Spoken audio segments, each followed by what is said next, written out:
dummy. My catchback, goddamn. That nigga say that get your ass as soon as you step in. Yep, it's all catchback. good. Man. What did you just say? If he coming to the gym this week, like You gonna get your what? my catchback. Yeah. You know that New Orleans shit. Every I night mean, that was a New Catchback? Orleans word. Like, Yeah. get back. I'm gonna get my catchback. I mean, I understand. I knew what he was saying. Yeah, but it's just weird. Yeah, I'm gonna get my get back. You coming to I'm the gonna gym get my this week? catchback. I'm gonna get my catchback. Go with Gators. What the fuck is catchback? Yeah. Man, New Orleans niggas say some weird shit. Fuck the game. I'm finna go make groceries. Make groceries. They already They there. already straight. Them niggas I'm gonna answer make your some question. You finna go When by they Can't Get ask- Right house? we make them better. I'm finna go there. I'm gonna go there. Go by I ain't that gonna just drive by. You might. Them niggas You answer just your might. question when they ask Yeah, you that. You finna go over Book there, sack. You finna go to the gym, yeah? I guess so, I nigga. You guess. just told me. Come on, let's go. You finna go to the gym, yeah? Hell yeah. I guess so, goddamn. I ain't never said that shit though. Like, Man, ever. hey, Squeak used to kill you. that I ain't never sweet said shit. Y'all that. going that step, so yeah. Yeah, I guess so, goddamn. I reckon I am. Here we go. You tuning in to the Dummies Podcast. I'm Stock. I'm Joe. I'm tired. And I'm motherfucking hootie, nigga. And we back like we never left. We 'Cause say we that never every week did. because we never leave. But this is episode number 4. It's what is it? October. Shit, Yeah, October. oh, Man, yeah. we moving. It's Halloween. October the 7th. It's Sunday. This is a different recording day for us. We normally record on Saturday, but due to a little bit of things, we decided to record on Sunday. So here we are, Sunday, October the 7th. Where you at, who? Man, just another week. Enjoying the Sunday. We off tomorrow, so I'm gonna definitely treat it like a Saturday. So far, it's been a Saturday for me. Good. Hey, it felt like a Saturday. I've been so excited about it. I actually left work early Friday, so I feel like I done been off a few days. Somebody got to go to Not work. all of us off. We sorry. Hell no, I ain't off. I'm happy to tell you. Hell fuck. We gonna make sure you enjoy. But man, the week been good. you know I what feel I'm like I got a little cold coming on. I don't know. saying? I did too. Like a week ago, I took some NyQuil so quick. Goddamn. He Trying to not go to work tomorrow. This nigga talking about an excuse from work, and this nigga want to tell us a real story. Oh, man, I was really sick, man.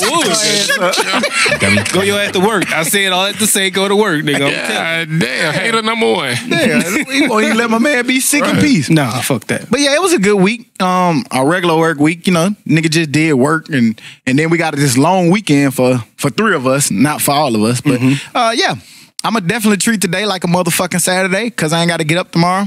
I don't think. Well, I'm gonna have a baby. Nigga so gonna end I up do waking up gotta at get 6, goddamn. Oh yeah, old man, got to get up early. How your week was, Top? Pretty good, man. Had to go home and, handle a few things. That's why I wasn't here last week. We got everything squared away, though, at the crib, so we right. Speaking of going home, man, where our hearts at? Right, you ain't square away the heart. That nigga supposed to bring us some chicken. Okay. Like, that's why. Hey, look, he gonna try to bring pizza to Some make damn that. Pizza That Hut. ain't what the fuck we asked for. Pizza Hut every damn well. It wasn't open, bro. Oh, okay. It wasn't open. Yesterday? I wasn't open. You weren't open yesterday? When you said you was going yesterday. You gonna eat cold chicken, my nigga? Yes. It's gonna What, be you cold gonna keep anyway. it Cold warm chicken? for 3 hours? 3 hours is gonna be cold anyway. Fuck, he got one of them little ovens like Right. Domino's. That nigga Pizza Hut. Goddamn. Delivery man bag in the All back right, my seat. bad, bro. goddamn. My That's bad. for hearts. Hey, but, okay, I'll bring it the next time. I swear to God. Nah. Next time. No, because I'm finna go right back home. My That's mama why I finna get said married, don't so put it in the I gotta bag. go When you going back? Oh, mama. Congrats to Mom's gonna get mom. married. Congrats to mom. Congrats, Mom. Big That's up, what's up. yeah, man. It's about time, man. That nigga one of them. We go together for 62 years, and then I'm gonna go ahead on a married type nigga. So He might be making up for a long time. Gonna come in there and tell your ass to shut up, sit down. Tell him gonna come the way he go, sit down, nigga. I gotta let this nigga know. Finna make up for He a a long cool time. dude, man. He been around for a minute, man. As long as my mom's happy, man, that's shit. all I care about. Shouts out to moms, goddamn. Right. Never When time limit on marriage. When the wedding? The 20th. Okay, so I'll make sure we have some goddamn hearts on the 21st or 2nd. 21st, Yeah. I'm bringing it to you. Real talk. Y'all remember that, people? 21st, hold me to it. So you the ring bearer? The flower boy head. No, my nigga, I'm getting her away. Okay. Okay, you walking her down the aisle. Yeah. Oh. Yeah, I'm the oldest, so That's I what's gotta up. do it. Give your mom. Are you gonna cry like at your wedding? Now you don't want to do that, do you? Yeah, do it. Let's do it. Let's do it. Shit, go do it. Yeah. Who else cried? You put Who the else ugly, cried? You put the ugly face on? I had the gangster cry, you know what I'm saying? Oh, the Just- gangster Till one came down, you know what I'm Yeah, saying? But that's a cry. Jonathan, Sounds like Nah, you had that glory Denzel Washington. Charles on that crying. making the faces. and But you shit. know you cry when them shoulders get the guy. hey, listen. This nigga stop. He the worst nigga in the world to have in your wedding, man. That nigga gonna ask one of the what you call the bridesmaids or whatever. He gotta ask, is this nigga crying? Like, is this nigga crying? Hey, she had a better view than me. I had to Take it right. You cried? Yeah. Okay. And you know what's so crazy? We did a first look which a lot of people don't do because they want the moment. It ain't really changing none. You still had all them emotions and everything, even with having the first look. Right. But the only person that caught me crying was my daddy, because everybody was watching Courtney. And he turned around. I guess the nigga just know. Well, he turned around and looked. Did you start crying when the girl fell out? Hell no. I mean, your stupid ass. You know how much your damn wedding was? Goddamn Can't control falling, nigga. But nah, it was, yeah. So, nah, but like in that, I just had to keep Courtney calm because she was shaking and shit. I'm like, man, calm down. Yeah. Well, I ain't have enough time to cry, so no. I didn't Hell cry. no, not that nigga. That nigga had 32 seconds to make up his mind to cry. But if I'd have started, the goddamn Stop, come on, man, I'm finna get married. All right, here I come. Hey, don't worry about it, I'm married. What kind of marriage this was? I holler at you tomorrow. That nigga was in and out, goddamn. That's the best way to be. I feel him. That nigga had a fast food wedding. You ain't got no time to think about it. There's no time to change your mind. Right. Yeah, but you know, this week in entertainment news, man. We saw that Cardi B had to turn herself in to police. She was charged with endangerment and assault. The superstar rapper Cardi B turned herself in to the New York police on Monday morning. The musician, whose real name, I can't even tell y'all what this is, so if y'all want to know her real name, look it up. I don't know it. But she was charged with 2 misdemeanor counts of reckless endangerment and 1 misdemeanor count of assault. The charges stem from an incident at the Angels, my bad. Angels Strip Club in Flushing, New York on August the 29th. Cardi B was allegedly throwing chairs, bottles, and hookahs in the club at about 3 o'clock in the morning. And 2 bartenders were allegedly assaulted. The spokespeople said that additional details about the incident was not yet released. Did anybody have a chance to get to see Cardi B? I saw Cardi B, and Cardi cool as the other side of the bed. Right, Goddamn. she Cool. looked like no She words. walked out that bitch smiling, goddamn happy to be free. Although she was in that bed for 2 minutes. But man, I fuck with Cardi. I just think Cardi, it's time to chill out. But she being who she is, so I can't really get mad at her. But I do still want, even when you see that, you still want them to chill out and enjoy your fame. Right. Enjoy your fame. I think all this came from, like I said a couple of podcasts ago, from Nicki snitching. If Nicki don't pronounce it like that, I don't think any of this happens. And they say that's still going. Say that Nicki trying to pay for the girl's lawyer. Yeah, paying for the girl's lawyer. Yeah, she just, Nicki doing some, and I hate talking about her, but like I said, she's whack and doing whack shit. And y'all remember this time, like, I'm glad you said that, because you said that Nicki kind of like snitched in bringing it up, right? Right. And remember that time? I was like, I ain't think it was snitching, but I can. Right, but remember that time that I was telling y'all about a particular incident that we was talking about, that somebody had brought something up and it wasn't really an issue yet? And that's what I was kind of meaning by not bringing shit up. Like, your power, your platform, by bringing that up, can shed light on something that's not even an issue. And it probably had so to that's die. what I'm saying. Like, yeah, so sometimes it's better to just keep your ass quiet, because I don't want to be responsible for saying something, just talking in the store, and then I get somebody jammed up. That shit trash to me. Because you might think it's public knowledge, but everybody ain't heard it, or the right one person hasn't heard it. But then again, do you look at it differently for Nicki, because she's looking at it like, shit, she's just talking about it as a collective. Like, I just went through this with you. These other people are going through it with you. Not knowing that she's snitching, she's just mentioning facts of, you putting your hands on people, you're going to get hurt. Right. No, I think it's kind of like how Stock and me and him disagree with the Birdman Charlemagne interview. Like, nigga, you didn't do that shit to all them.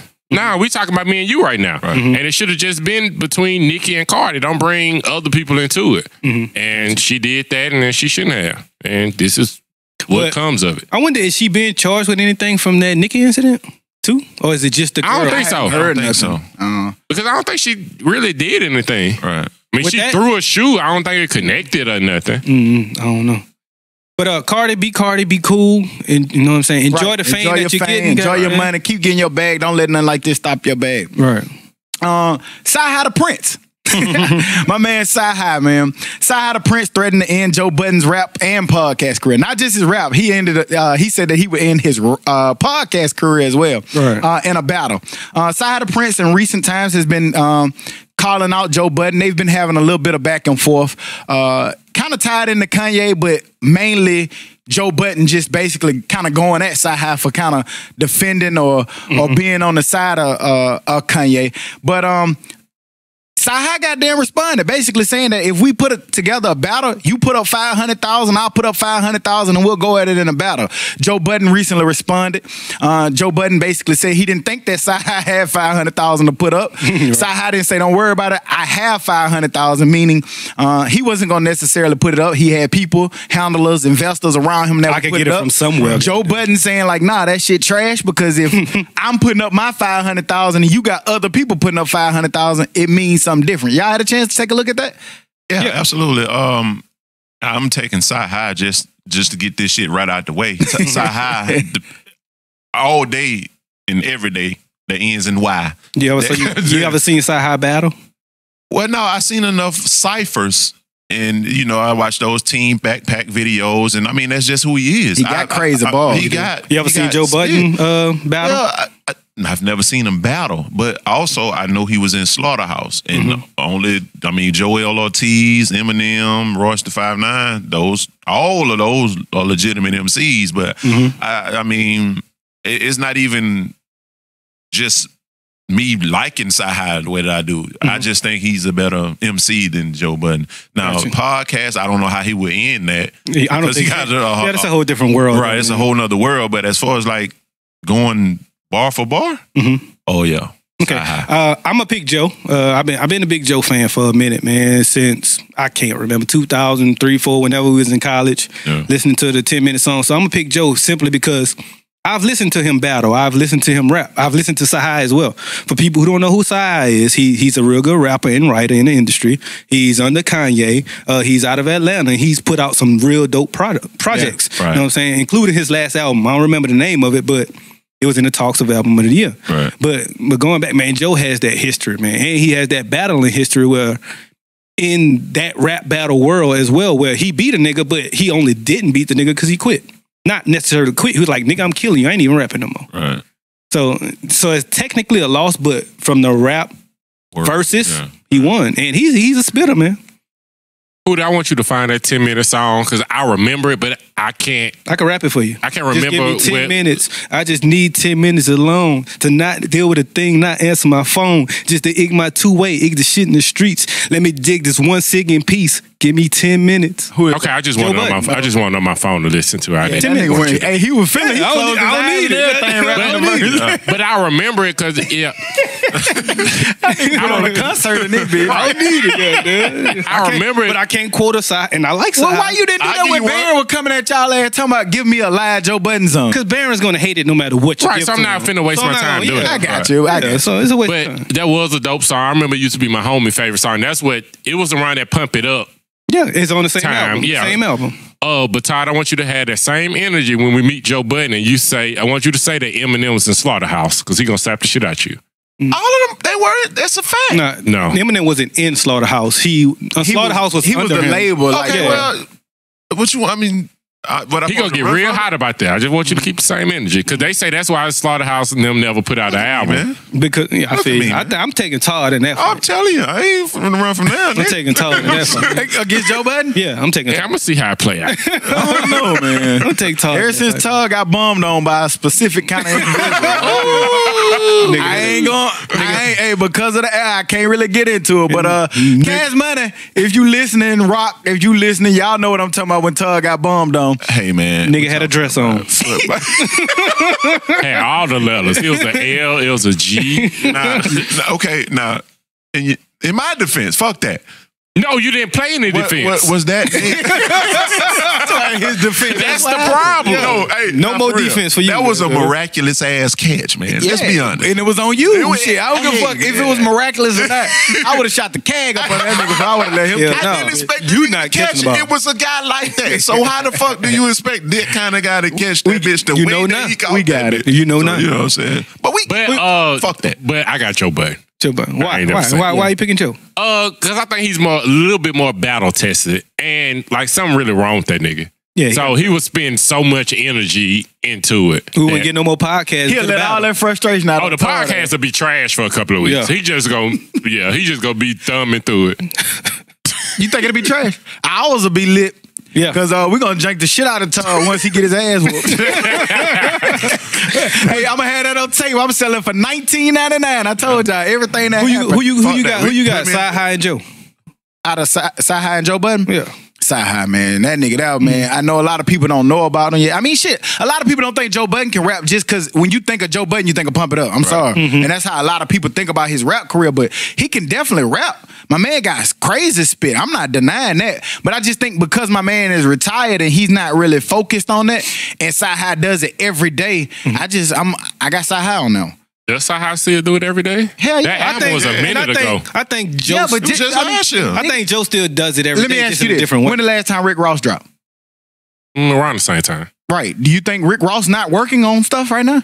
I'm starting to get worried. I'm not gonna lie to you. I'm glad you said that. I'm starting to get worried. Snapchat told me he is. Wayne ain't dropped in 5 years and he still was working. Yeah, that's different. But I'm just saying, like, they're always working. And then, like, I haven't really heard Ross on other people, no features. Like, I'm kind of getting kind of worried. No, I'm not, because I actually want that. Like, he's starting to protect himself. Right. I was listening to fucking Travis Scott today on the Wayne album, and I was like, man, I'm kind of tired of Travis Scott right now. Like, it's that sound. I'm just tired of the same sound on every fucking song. You oversaturate yourself. Right. So I'm glad Ross chilling out because I want to hear that class. Right. And that's why I feel like it's going to be good, because all of Ross's albums are good anyway. Always good, yeah. So if he actually take his time and focus on him, no features, no nothing else, I'm all for it. Nah, his features be live. They do. Maybach music. You know what I'm saying? When they have him, Jay, like, that should be live. Speaking of features, I don't want to jump ahead, but I'll go ahead. We'll go back to it. The Drake feature on Lil Wayne, Carter 5. No, not Carter 5. He talking about Lil Baby now. Yeah, we'll get to that. We'll get that. Let's not get too far ahead of ourselves. Man, fuck y'all. Look, we saw. Don't y'all do that shit today. Look, we got two Joes. We got two Joes, two Sci-His. Yeah, so two Joes, two Sci-His. Hopefully they figure it out. Hopefully they can figure it out, make the money work, and put it together. And because we'll be watching, it'll be entertaining. But we saw my man Kevin Hart. Kevin Hart is always working. He's like LeBron, man. They always working. They always got their hands in something. My man has a new movie coming out called The Upside. It's a heartfelt comedy about a recently paralyzed. My stupid paroled ex-convict Kevin Hart. Goddamn. It's about an ex-parole convict, Kevin Hart, who strikes an unusual and unlikely friendship with a paralyzed billionaire. It's directed by Neil Berger and written by John Hartmer. The Upside is based on the hit 2011 film, what was it? The French film, The Untouchables. So it's a new role for Kevin Hart. They said that Kevin Hart is it's still gonna have tones of comedy in it, but it's supposed to be more of a serious movie. Like, it's a real movie. It's not like just sitting there to just make you laugh the whole time. Has anybody had a chance to check that trailer out or see what was up with that? I did. I liked the idea. Damn, I can't think of the name of the movie. But for the simple, what was the first movie that he was in Philly with Beanie Siegel? He actually played Paper Soldiers.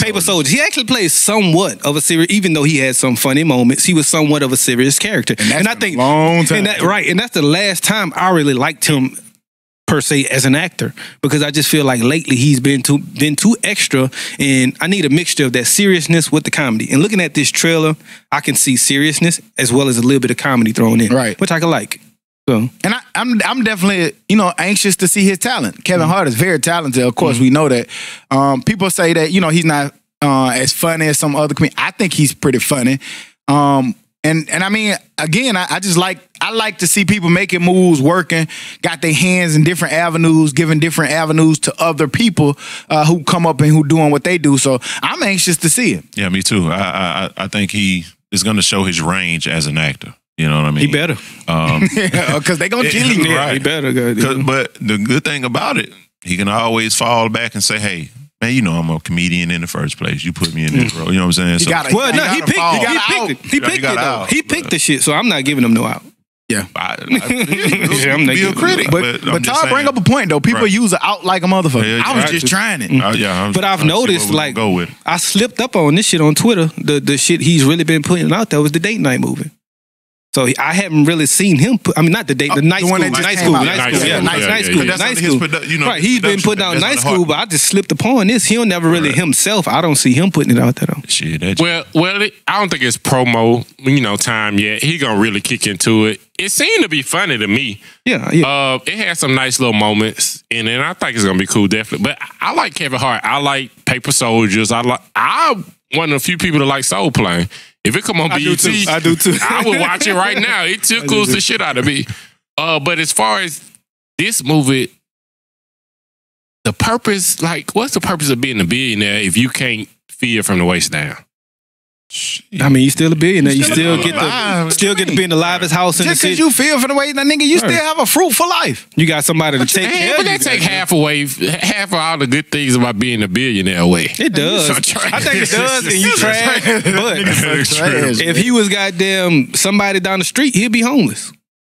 That's true. So shit, he's still in the goddamn, probably in upstate New York, somewhere at the top of the buildings with the big ass house on the hill or whatever he wants. So shit, nigga. Hey, and then I'm pretty sure it's an incident where you can't control. You can't control that. So whatever you had in your life, that's just how it goes. And within this shit, the trailer, I saw where he actually enjoyed it a little bit. He was like, "Hey man, break He this, did. break Yeah, that, man, break you that, can break have a- that." He That nigga did. like- I'm that nigga was just glad. excited. I'm just glad he didn't. He didn't start walking in the end. 'Cause that shit would have been You unbelievable. never know. You haven't seen the end yet. Hopefully he don't start walking. You I was trash. just looking at. Damn, I'm gonna get so mad You because need I to go to can't Wakanda. remember this, man.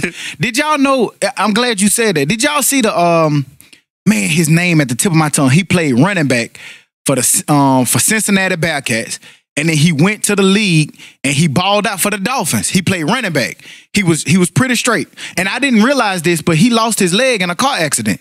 Damn. Just recently. And now he competing. He took that energy and now he competing to be in the Special Olympics. He running like the 100 and the 200 their sprinting competition in the Olympics. It was recent too, like Yeah, like, you know what I'm saying? 13 or some shit when he got drafted I mean, or whatever. this man was just in, like, you know what I'm saying, in the league like 2-3 years ago. Damn. You know what I'm saying? And so I can't think of his name and I hate it, but I just say that like he took a situation that could have been bad for him or could have, you know, put him in a space and he turned that into something, you know, something good and something positive. And now he competing in the Special Olympics. So I just say that to say that, nigga, your life, like you can still have fruit, you know what I'm saying, and do what you're supposed to do. So Especially with a billion goddamn And I'm dollars. gonna tell you something. If I'm a billionaire, and if I'm in his case, the royal penis is clean. Yeah, Even if I can't feel it. I'm gonna have a great life, my nigga. You still a billionaire. You alive to spend your money. And he still was living, goddamn. Right. Still at them upscale goddamn lunches and dinners. Right, And, and where they do overall- the Isaiah P. My Yeah, bad. I Isaiah P. I remember. Man, that man used to tote that thing. Damn, he lost his leg.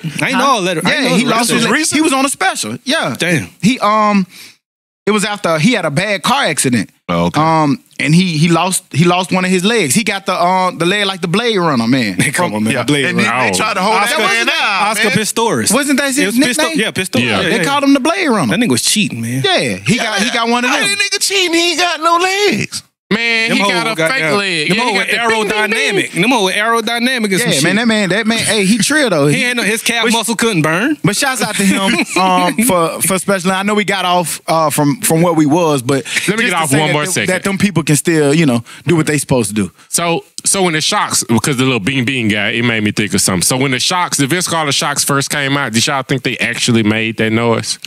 I didn't think they make the noise. I thought they made you jump high like Like elbow. went up and I down. always elbow. thought the Shocks was trash when I looked at it. I never had them. I never had them. I But- never Big had a ass pair. shoes. Them I bitches thought- so big in the heel. Them little At- platform tennis shoes. But at first, I thought the elbow bubble did something for you until I noticed they only hurt my feet. Goddamn. Nah, I never even stuck my foot in a pad. No, not them. Nah, I'm talking about any regular elbow bubble. okay. Nah, I ain't never had those, man. So You talking about like the Yeah, Vapor Air Max? Max. so yeah. 95 Air Max hurt your feet? If I run in them, you goddamn right. Oh, You ain't supposed to run that's in them. wild. You supposed to That's my point. You supposed to walk. That's my point. You supposed to walk on water. Like That a bitch. peacock What the fuck in you the mean? mouth. But 95 Air Max. You want to run in the mud. Listen. His Nigga sounds silly as hell. Hey, guys. Oh yeah, Air Force Ones hurt my feet when I run a marathon. No. His little exercise. Air Max man. 95 Billy Blanks. are in the running category of shoes. Yeah, but you're not supposed to run in them. Don't put them in the running category then, goddamn. That's not my fault. They was good for in '95 for running. How Nah, many they times never you was played good. basketball in your J's?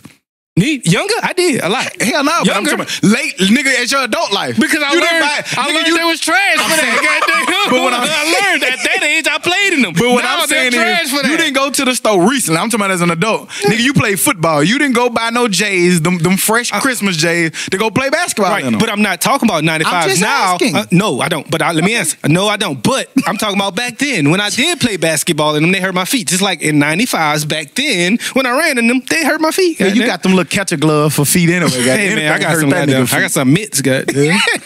But shit, man, we were talking about Kevin Hart, so shouts out to him in the movie on The Upside. Speaking of Kevin Hart, you know, there's been a recent tension between him and Cat Williams, but we just saw that Cat Williams was arrested for an assault. He allegedly attacked the driver. As of Sunday morning, Cat Williams remained in a Portland jail in Portland, Oregon. Law enforcement sources tell us that they have to wait until Monday to decide whether Cat Williams will be extradited to Georgia, where he faces another felony warrant. Cat Williams allegedly attacked the driver in a town car that was supposed to take him to his show. I guess he had an arrangement, but an argument ensued about transporting. Shit, what the fuck wrong, man? I can't talk. I don't know. About transporting his dog, according to the police reports. Cops say that the driver sustained minor injuries to his face, including swelling and cuts, as well as he was treated at a local hospital. Cat left the scene of the alleged assault. Has anybody had a chance to look at Cat Williams? What are your thoughts? Because I have some, but I'm going to let y'all say what y'all say. First off, why the fuck is Kevin Hart fighting a nigga in the town car? And I feel like any Kevin nigga... Hart? Okay, Cat Williams. Cat Williams, my bad. Yeah, it's all Cat good. Williams. And I feel like any nigga driving a town car should be able to beat the fuck out of Cat Williams. First of all. So why is this with a nigga little long ass town car anyway? You can't beat Cat Williams, goddamn. But man, Cat Williams, chill out, man, while the bottom of your beard shaved and the rest of it's not. But my nigga, just calm down, man. This nigga mugshot trash, but calm down, man. But you know, my thing with Cat Williams, as you see, Cat Williams will go quiet for a long time and he just do his comedy and he be good. But every time that we start seeing Cat Williams get a little attention, it's like it just You don't know how to feeds him handle it. and he start doing all kind of crazy shit. So, like for me, I like Cat Williams. I think Cat Williams funny. I think he's smart sometimes. I think he misunderstood. But I also think in that misunderstanding, he says a lot of crazy shit that harms his brand. I just want to see him tell jokes, man, and goddamn be in movies. But we always keep seeing Cat Williams get in trouble, man. I just hope that he can. You know, I don't even want to say get on the right path because nigga, you a grown ass man. But I don't want to see nobody in trouble. I just hope that, you know, Cat Williams can get his shit together. I'm sick of Cat Williams. I knew that would come. First of all, why are you mad in Oregon? Like, nigga, you in Oregon. Too much fun. Legal weed, Yeah, goddamn. legal weed. Smoke some weed and White shut the folks fuck up. just cool, just don't give a fuck. They just want to be in the forest, like, and drink beer. You mad in Oregon? That nigga just angry, man. And then, like, hey, truth be told, his last special was kind of trash. Yeah, His special on Netflix. Yeah, I ain't like it. Yeah, it was kind of why he's talking about this big boy like I'm funnier than you. He funny though, but the last Yes, one he I is. ain't like. Funny before Kevin Hart has been funny, Mhm. but why you giving all these challenges, nigga? Kevin Hart will beat the nigga. 17-year-old gave you everything you wanted in Who y'all life. think funnier though? I think Cat Williams might be funny. I think it's a difference. I know, but one's funnier. I think Cat Williams is a little Sober bit more Cat funny. Williams is funnier, man. It's hands. I don't know if I want to hear anything sober from No, Cat I'm saying Williams. like I want him to be without- drunk but under control. without the If that extra makes shit, sense. like this arresting shit. Like Yeah, that shit. I in think his naturally right funny mind, Cat Williams. Now, Yeah. Right. well, Antics and like extra shit, like I think Kevin. it go to Kevin Hart. Right. I think one body of work, Cat Williams has put out a better body of work than Kevin Hart. Overall, I think Kevin Hart just has done so much more that he's giving you more comedy than Cat Williams. Not per se or better special. From my understanding, what you mean body of work? Give me Cat Williams. Like when you say like Yeah, you gotta he have put that out a body of specific. work. What it like? Well, Cat Williams has one movie. 2. Pimp Chronicles and Pimp Chronicles is stand up. Are you talking about stand up or more? That's a stand up. No, he I'm talking about I'm talking about entertainment wise. Oh, All okay, together. so Movies, everything. yeah, Okay, everything. okay. Cat Williams has one movie Mhm. and what, 2 maybe good specials. I could say Kevin Hart has at least 2 good specials. He's put out good movies, which we talked about earlier. And he's just been overall funnier than him. Yeah, I mean, overall, I'm just saying as a body of work. right. I mean, I like them both. You know what I mean? Yeah. I think they're both funny in what they do. Kevin Hart definitely gonna outwork the shit out of them. You know what I'm saying? You can't probably outwork working Kevin out Hart. right now. Kevin Hart is a very good businessman. He makes very good business decisions, as we see. Cat Williams is just funny. You know what I mean? But- Like the shit that he say, even when he get beat up by, like he got beat up by a 17-year-old. Y'all just gonna let him jump on me. Y'all just gonna let this shit happen? And he made that shit funny as fuck. So, shouts out to Cat Williams, man. Just right. Get your shit together, man. We just want you to goddamn get right, man, because we like you when you're not doing the extra shit. But in the business world, man, we saw that Amazon has been making a whole lot of moves lately. You know, Amazon CEO has went to the world's most richest man now, passing Bill Gates. But Amazon now is raising its minimum wage to $15 an hour for all U.S. employees. The change is to take effect November the 1st, and it applies to all full-time and part-time and even temporary workers. Amazon says the $15 million wage will benefit more than 250,000 Amazon employees, plus 100,000 seasonal workers. They heard a lot of criticism and thoughts that where they were getting feedback, you know, that they weren't doing enough for their employees. So Amazon decided to raise the minimum wage to $15 an hour. Has anybody had a chance to dive into that or look and see what Amazon was doing in regards to that? I thought that was real cool. And then I seen an article because, you know, we have a fulfillment center coming to Birmingham, Bessemer / Birmingham. But before that announcement, it was already going to be $14.65. So they raised it by 35 cents for the fulfillment center, which, I mean, still should be applauded because that's double what the federal minimum wage is. But they didn't raise it that much, and they got away from the incentives and bonuses. So I thought that was just a little weird, but it still shouts out to Amazon for having it close to $15 for a minimum wage. Right. Right, and I like it for the simple fact that with most employers, most jobs, that's probably the amount of the raises. 35 cents to 50 cents to $1 at the most, you know. Sometimes, so I applaud it, even if it's 35 cents. I'm just saying when a Birmingham store gonna open up because I need a part-time job. All I'm saying. And I guess I look at it a couple different ways. I mean, I've told y'all a lot of different times that like with business and with government, like a lot of times what happens is people have unintended consequences. So we push and we want them to raise minimum wage. So if you raise minimum wage, it has to balance. So if I raise minimum wage to $15 an hour, then somewhere on that chart, I have to cut something. And some of the things that we saw was some of the drivers have gotten some of their bonuses and incentives cut. I don't know. It's tough to say which one is which because when you look at government or you look at budgets and you look at like even in business, you look at these different things that, you know, decisions that they get to make. It's like, yes, I can raise minimum wage. However, when you raise it, it has to be taken from somewhere else. Some gotta go. And so that's the only thing we see. So you raise it to appease people who are criticizing and this, and then you're going to create a whole new group of people that's criticizing you for something. It's really hard these days to make everybody happy. I don't know how you do that. Do we know if those people who are losing their bonuses and those type of checks, if they're getting a raise as well? I mean, No, we don't. We don't. Only thing we know for standard is that $15 an hour is the new minimum wage. Yeah.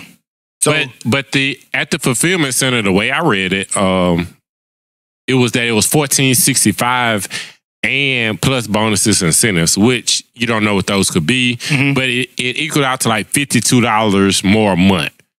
But you don't know what the bonuses could be. But you know, like if you've ever worked through with someone that had bonuses, sometimes they're not really realistic to meet, or you don't know. So maybe it's better to know. You know, sometimes it's good to know how much your check going to be, compared to if it's based off like how many boxes you got out or whatever. Well, for a person who gets bonuses, I say those bonuses come in real handy when they come in. When they come in, yeah. And the way ours work is there's no specific way. Of course, your manager looks at you, say, have you been doing your job or have you been doing it to an exceptional level? If so, you get this bonus. Simple as that. There's no particular amount of sales you have to have, or calls you have to take, or papers you have to write up, or whatever it may be. It's just your manager thinks you did a good job, you get a bonus.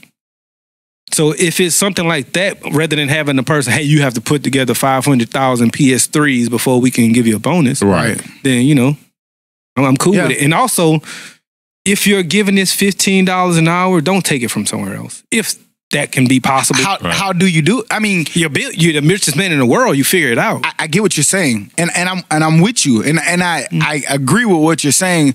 But we just see in government budgets, in business budgets, that's not how it works. I know. It like, should. You know what I'm saying? Like, if I'm raising it from $15, I still have a bottom line. And some of it is not just, if in business world, some of it is not just the CEO. A CEO is a figurehead, but I have to answer to the boards. Yeah. Right. I have to answer to shareholders and stuff like that. And so if I say like, oh, well, you're a billionaire, I know I'm a billionaire, but it's not just me. I have a board who they need to make money. I have shareholders, they need to make money too. And if I'm cutting incentives, it's hard. Now, don't get me wrong, these people make so many millions and millions of dollars that they could do it. Yeah. I was reading I forgot who this was, and I keep bringing up this shit that I don't know all the details to, but it was a CEO of some company in Wisconsin, I think it was. And the CEO was due to make like $15 million. But instead of $15 million, he took like a $80,000 wage and he put that money that was left back into his company. He was like, I've made enough money. I got, this. I want to make, because in his company, it was like, instead of them making like $10 an hour, they was able to make $25 and $30 an hour and get Christmas bonuses and checks. I want to say everybody was making like $100K. Yeah, I want to say he gave the Christmas bonuses. It was Christmas bonuses, but he gave them right after Thanksgiving, so his employees could have it for Christmas. Yeah, to have it to spend extra money for Christmas. So like to your point, there are ways to do it, but it also not just on the CEO. You have shareholders and you have stockholders who you have to answer to. So they all have to kind of be on that accord. And I'm glad you said something about this, the stockholders and things like that, because one of the incentives was a stock option, a stock buy option, which I don't know how many people would take. Because Amazon stock is so high. I'm pretty sure they give it to them at a discount rate, but it's so high. I don't know how many of those workers would buy stock. Yeah, to be able to afford it. Yeah. Right. Because, I mean, you making $15 in Birmingham.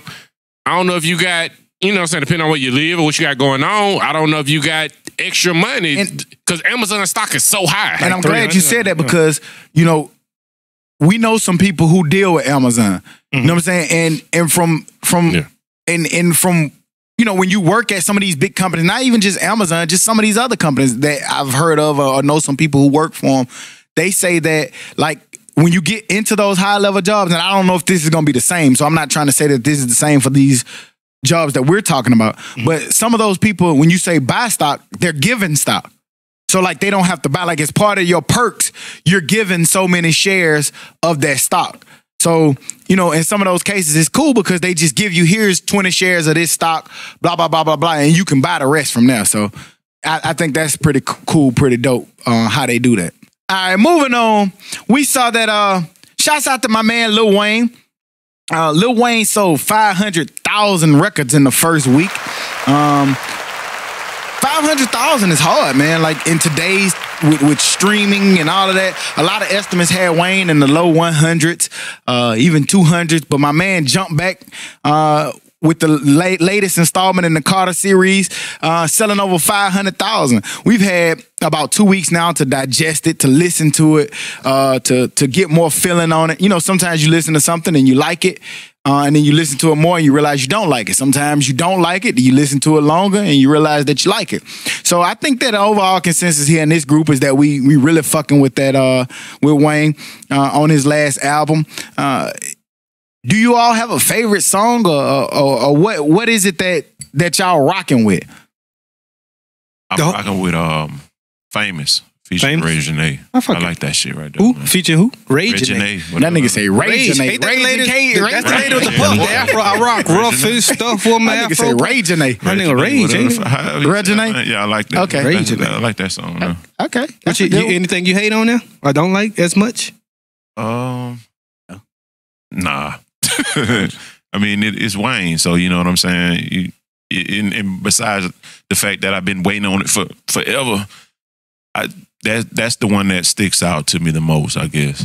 I'm glad my man did the 500K. You know what I'm saying? He exceeded my expectations. I was expecting 4, 400. I would say around 400, 300 to 400. But Yeah, we were 500 supposed to do predictions and but we forgot. We blame can't get right. Yeah. We just somebody got to take the blame. So, but mine, I have a couple, but I'm gonna try and pick one out of two. I like Mona Lisa and I like Dedicate.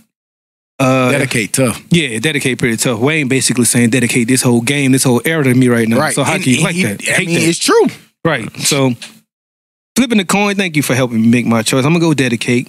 But one song, if I could kick off the album, I would get rid of Demon because I hate the way he come on like Silk the Shock ass.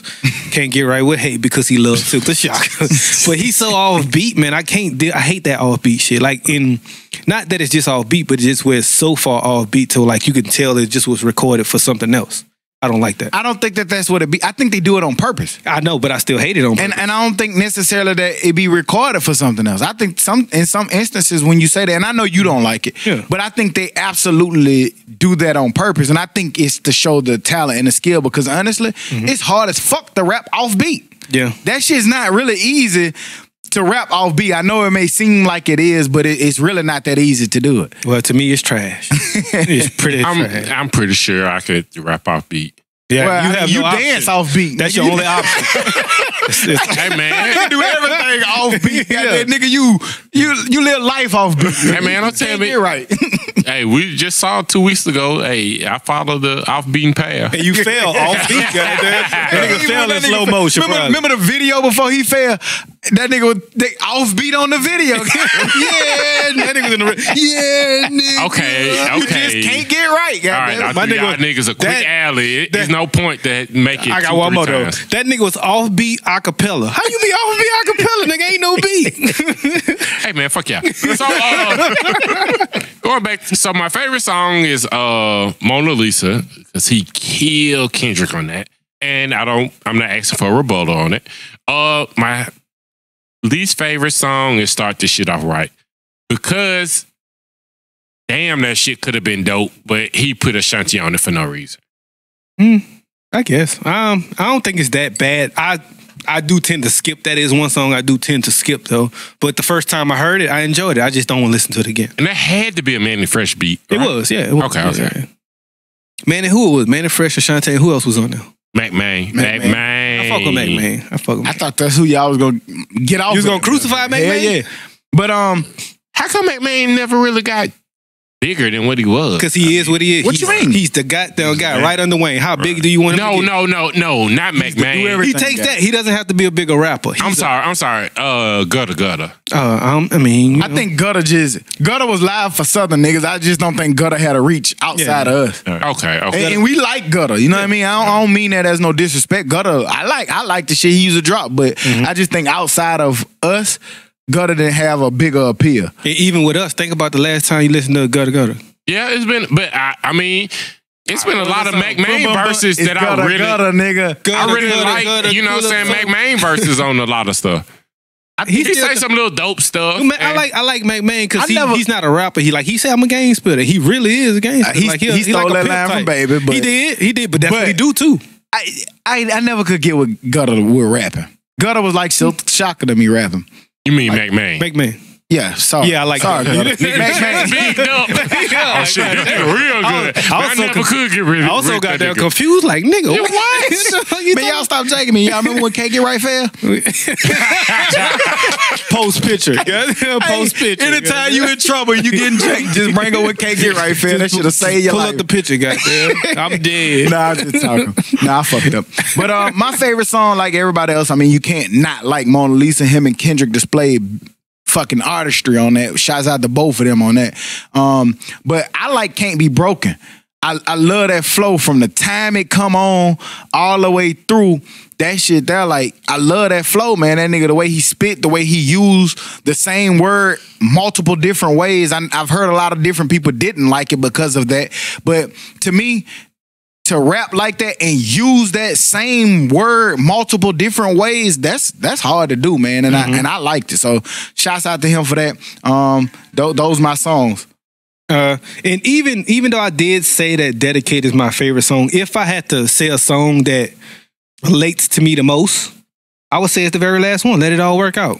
That's a motto. That's a motto I can live by. Let it like all work that. out, because Yeah, shit yeah. always works out, whether it's good or for the bad. What's that? Let it all work out. The last song on the album. Yeah, yeah. I can live by that song. So I know I picked Dedicate, but let it all work out is a life's motto. Goddamn. Gotcha.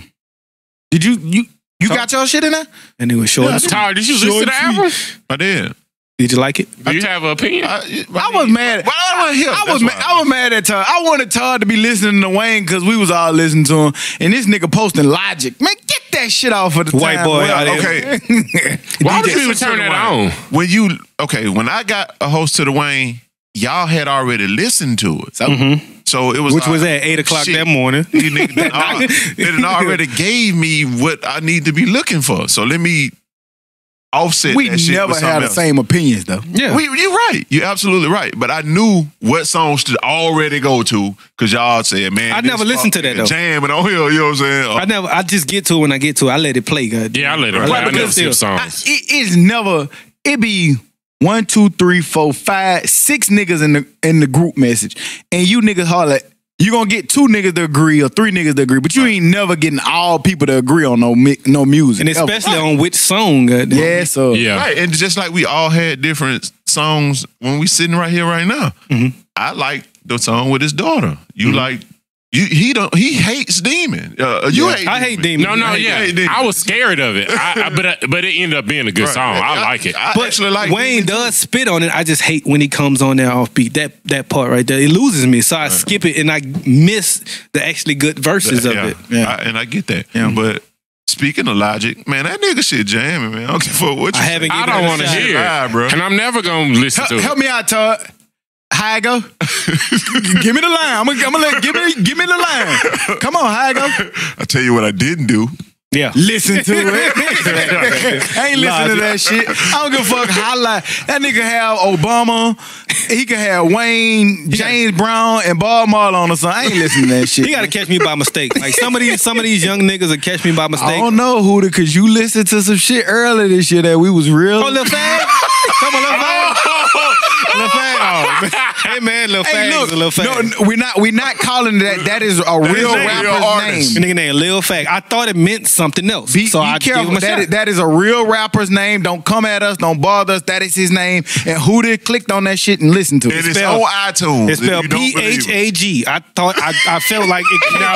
No. I felt like it cannot be this. He It can't. copied and pasted and put it in the group. He put it in the group. I Because said, what the fuck you doing? the reason I did it is because I was tortured by it, so I had to torture y'all. I didn't get tortured. No, in hell, I was clicking on that link. Right. So, but I mean, hey man, I call my it's stock fault because I call myself going to listen to some new music, just clicking on new music, and then I never Yeah, did man, it but the new music I clicked on Never did it and since. that I found was people like Kodak Black. I found No, it'd be some random niggas, No, too. no. The niggas that I found listening to music that we're talking about was 21 Savage, Kodak Black, Gunna. I found them by just clicking on it, and I was like, okay, this is straight. It's I done had also been some that you've sent that hasn't a made couple, it either. but it wasn't nothing like that. Hey man, I'm trying to give them the benefit of the doubt. Well, man. you did a good job because You I gave all the benefits. I thought the PHAG stand for pretty hard ass gangster. I gave my own self that Why would meaning. you do it? Really some shit. I know how to save myself. made I'm an gonna put acronym. nigga at the end. Right. I made an acronym in my head. and I Nigga, no, clicked. nigga, you not getting away from that shit. Fuck that. I'm not trying to. Anyway, shouts out to Lil Wayne on that 500,000 in the first week. Man. We saw that, man, with Wayne's success, right? And Wayne doing good, putting out this album, selling 500,000 in the first week. There's not too many people who have sold that. There was Wayne had a hard time even getting this album out. Then the album was a big success. It's been a big success. It's going to continue to grow because they haven't even brought in international numbers yet, I don't think. Maybe that is part of that 500,000. Correct me if I'm wrong. But we also saw that, Birdman is having issues with, money issues with Tiger. They interlocked in lawsuits. Wayne is having success now with this album that, Birdman wasn't putting out for whatever reason. We've never really heard the real reason. I would love to hear Birdman's side of why he didn't. I did hear before I did hear Birdman say that that Wayne wasn't a businessman and it was business decisions coming up in it. But that was about the money, not necessarily about the artistry. So I got a theory on that business too. So we saw different things related to Birdman, whether it's Tiger, whether it's not putting out this Wayne album that ended up being very good and is being received well by the culture. I personally, I normally don't offer my opinion right up front, but I personally, just to say this, has been one that like I looked at Birdman as a staple in the game. I've always like respected for how he handled Cash Money and bringing it up and putting it in the forefront for all the artists that he brought, from Juvie to Turk, Wayne, BG, all of the different songs, the album sales. I've always looked at him in the forefront, but some of this stuff that we're seeing now makes us kind of look at him in a different light. What do y'all think of Birdman now that y'all see some of these different things? We saw that the Carter 5 was held back for so many years, and then when we get it, it was a pretty good album that he didn't put out. Are y'all feeling any different, or are y'all looking at it any different? Where y'all at with that? I done felt the same way I done felt since kind of like the Breakfast Club interview. Like, Birdman is whack, and he robbed us of arguably one of the best rappers of our time for what, 4 or 5 years? Keep that same energy. Thank you. I just want Keep it. I wanted to be As long as them other niggas ain't around. They will be. They will be. Put some respect on their name, They boy. will be. I'll slap shit out of Birdman and run. Okay. Not gonna make it very far. I saw you run before. That's good. Got 2 left knees. Yeah, I got that. Yeah, I was just about to say that. Nigga running off beat. This is what I was about to say. Birdman's a hater. Can't get right, boys. Yeah. But that's exactly. But I mean, I've been looking at Birdman different, going back to those not paying Juvie, not helping out Turk, not helping out BG, losing Manny Fresh. And once all of that kind of fell into place, I've been feeling like that. I've also felt like he was always a good businessman, but I've been feeling like I'm moving away from Baby. I don't see him as a staple head anymore because he's not treating anybody right. And then everybody in the game started speaking on it, like the Rosses and these people say, "Hey man, how you $500 million and your man can't get a 3-piece chicken?" Like shit like that make you kind of get away from Baby, and you lose respect for him, but because of shit like that, man. But you know, you say that, and then while you were saying that, I fully agree. But think about all dynasties. All dynasties kind of ended like that. No Limit ended with they saying Master P ain't pay people. But now you come back with Snoop saying, nah, he's a real nigga. I was about to say that. I never really heard that about P. It was a few people that said that they didn't get paid. I think it was a thing. Beats by the Pound said they didn't get paid. It was a thing. Maybe I'm saying it wrong, but yeah, that's right. That's right. Rockefeller, they fell out. It wasn't about no paid stuff, but they fell out. Diddy, they say Diddy ain't pay people. Well, Suge Knight, notoriously known for not paying people. Mm-hmm. So I mean, I wonder that's just the music. I mean, I wonder it's the music business, but I think Baby kind of took it to another level. Like Baby has lost everybody who's ever made money for him. So has all them other people. Who? Well, Suge Knight, of course. But I've never. I don't think Diddy. Have you ever really? Who Diddy lost like that? The whole shit. He's just saying that none of them people still have a roster that's together now. And I mean, I just look at it from this. Like, I can see both sides, right? I'm with Hootie though. Like I like it's weird to me if everybody's saying that and multiple people have had dealings with you and they all are saying kind of the same thing. It kind of leads you to be like, all of them can't be lying. Right. Something wrong with you. You can't find anybody who doesn't say it about Birdman. And see, but what I will say to my other point, to the other side is, I also understand that everybody doesn't understand the business side. I agree. You know what I'm saying? Right. So they don't see, like, and that's what I'm saying. You about put the out Diddy's this and the music, B's. but you don't see that I had to pay this for your studio. I had to pay this for your licensing. I had to pay this for your lawyers. I had to pay this for this. And that's the part that they don't see. All they just see sometimes. Because, like, we've seen this in life. Like, people come, like, nigga, I done had people, like, just from shit we post on Snapchat from a party or something, and I go, like, home to the crib to Mobile or something, and they be like, man, y'all nigga be living, bro. Y'all got it. Nigga, we Got put our last together to have this party. Like, you know what I'm saying? Like, sometimes social media or Right. being in the limelight or something sometimes shows you something that is kind of a facade. Like, it might show you something different. Not saying that people are hurting. That's not what we're trying to do, not saying that, but it's just saying that sometimes you see it in a different light than what it really, the reality of what it is. yeah, and see, for me in that whole situation, man, it was it was one of those things where you didn't want to believe it. You know what I'm saying? Right. Definitely. Shit, Great point. Pretty much everybody at this table, Cash Money raised us. Right. You know what I'm saying? Exactly. Who came up with that Cash Money. So it's just like, nah, that shit ain't true by Bird, man. He ain't pay Juvie? No. Nah, that shit ain't true, man. Once it got to about person 4-5. Nah, that shit ain't right. That's you know true. what I'm saying? So for me, well, basically for everybody, it's just like, man, I don't want to believe that shit by Bird, man. But I mean, if That's facts. So It changed. yeah. It changed for me once Wayne was the last man standing. And that was a good point you brought up, Todd. Because I ain't gonna lie, when Juvie and BG and them and they Turk said a long time I was like, man, they weak. Why They would they lying. leave Why they gonna- Bird, yeah. man? Like, you know what I'm saying? Because Wayne they was the defending the shit. You remember that shit from I Miss My I'm never Dog, leaving. bro. Yeah, I'm Yeah, never you know what I'm saying? It was like, man, that's weak. They shouldn't have. And then as time kind of progressed, Right, you man, that see what it Fresh was, jumped right. out. And then it was like, okay, this producer saying, and it kind of like, damn. But I still like when you put on that camera, goddamn, and put Baby in front of that camera, though. He one of the still- livest yeah, mans to I'm go in telling front of that camera, goddamn. And sometimes that's what it takes too. Like the biggest person on that ship to say something. Like once LeBron speaks out about something, people are like, oh, hey, True. I get it. And so for Wayne to come out and speak out about it, maybe that's what it took for people to be like, hey, man, Because Baby is a scumbag. But we've been because like believing y'all it for a while. said, yeah, like he was the last one. Yeah. But everybody remember when Juvie first got out of there. They're like, man, this nigga tripping. It was like, who you think you are? Him and BG, nigga called BG. Well, crack Cokehead. kind of got BG out of it. Right. But when Juvie left the first Or time, heroin, whatever. Yeah. Heroin and pop. Yeah, I'm about to say, I don't know if I'm crack. Yeah, it was heroin. Heroin and pop. Gave my man the pipe right quick. Needle homo. pipe. No Yeah. homo.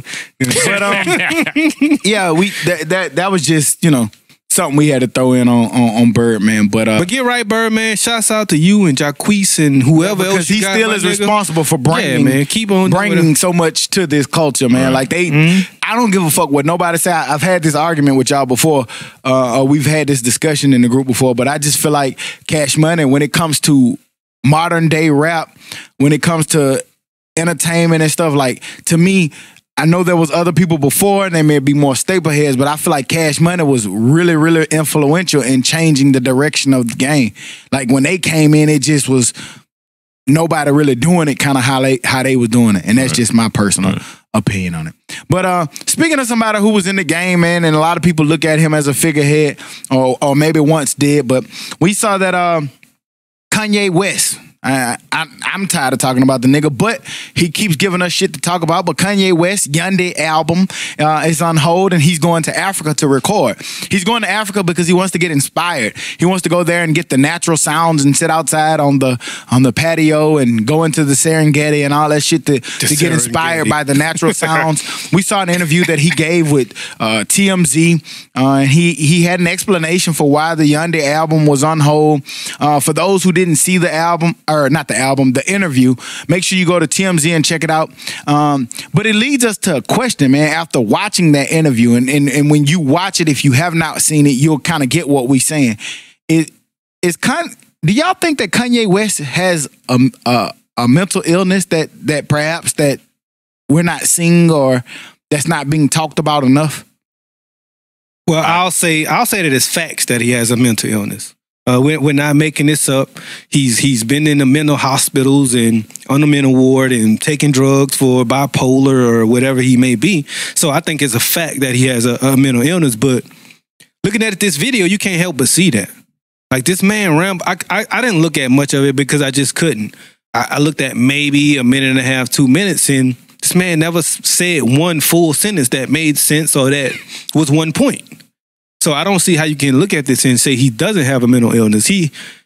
I don't know, man. I just hope he gets some help. I'm not listening to the foolishness. I'm not listening to the music. So it really doesn't affect me in either way. Just get help, man, and TMZ leave that man alone. he's rational, man. He's too irrational. You know what I'm saying? Irrational or rational? Right, you said rational. Okay. Irrational. Okay, the nigga gotcha. just makes decisions based off how he's feeling at that moment. You know Which what is I'm saying? bipolar. Right. You know what I'm saying? So I do think it's a situation where it's, mental health is, something is wrong with him mentally, for real. No doubt about it. Because at the end of the day, man, the stuff that he's saying and the stuff that he can't say when he's trying to convey it, that's a sure sign of something being wrong with you. And then you standing behind what you're saying Mm-hmm. based off what everybody in the world pretty much thinks. You know what I'm saying? That's not being a vigilante or nothing like that. That's just being fucking crazy. You know what I'm saying? Not in touch with reality. So, exactly. I mean, that man live in Calabasas, man, with a Kardashian, and he had ain't he supposed to be moving back to Chicago? You know what I'm saying? And that's the thing. He was just in Chicago, 2 weeks ago, talking about he was back at Chicago, getting that Chicago sound off him and Chance, finna get this album together. And I'm glad you said that, man. So, I was listening to Chance a little bit today on the Joe Budden interview, and I don't know if y'all agree or not, but when I listen to the both of them talk, I hear the same person. Chance and Kanye. They sound, voice-wise, tone-wise, verbiage-wise, to me, they talk alike. No. I hear it. And I'll come back to what you just said. But going off with the Kanye thing, I think sometimes we misdiagnose like real mental health issues with just being crazy. But in this case, like, I really hope that nigga go to Africa and goddamn try to fight a lion or some shit.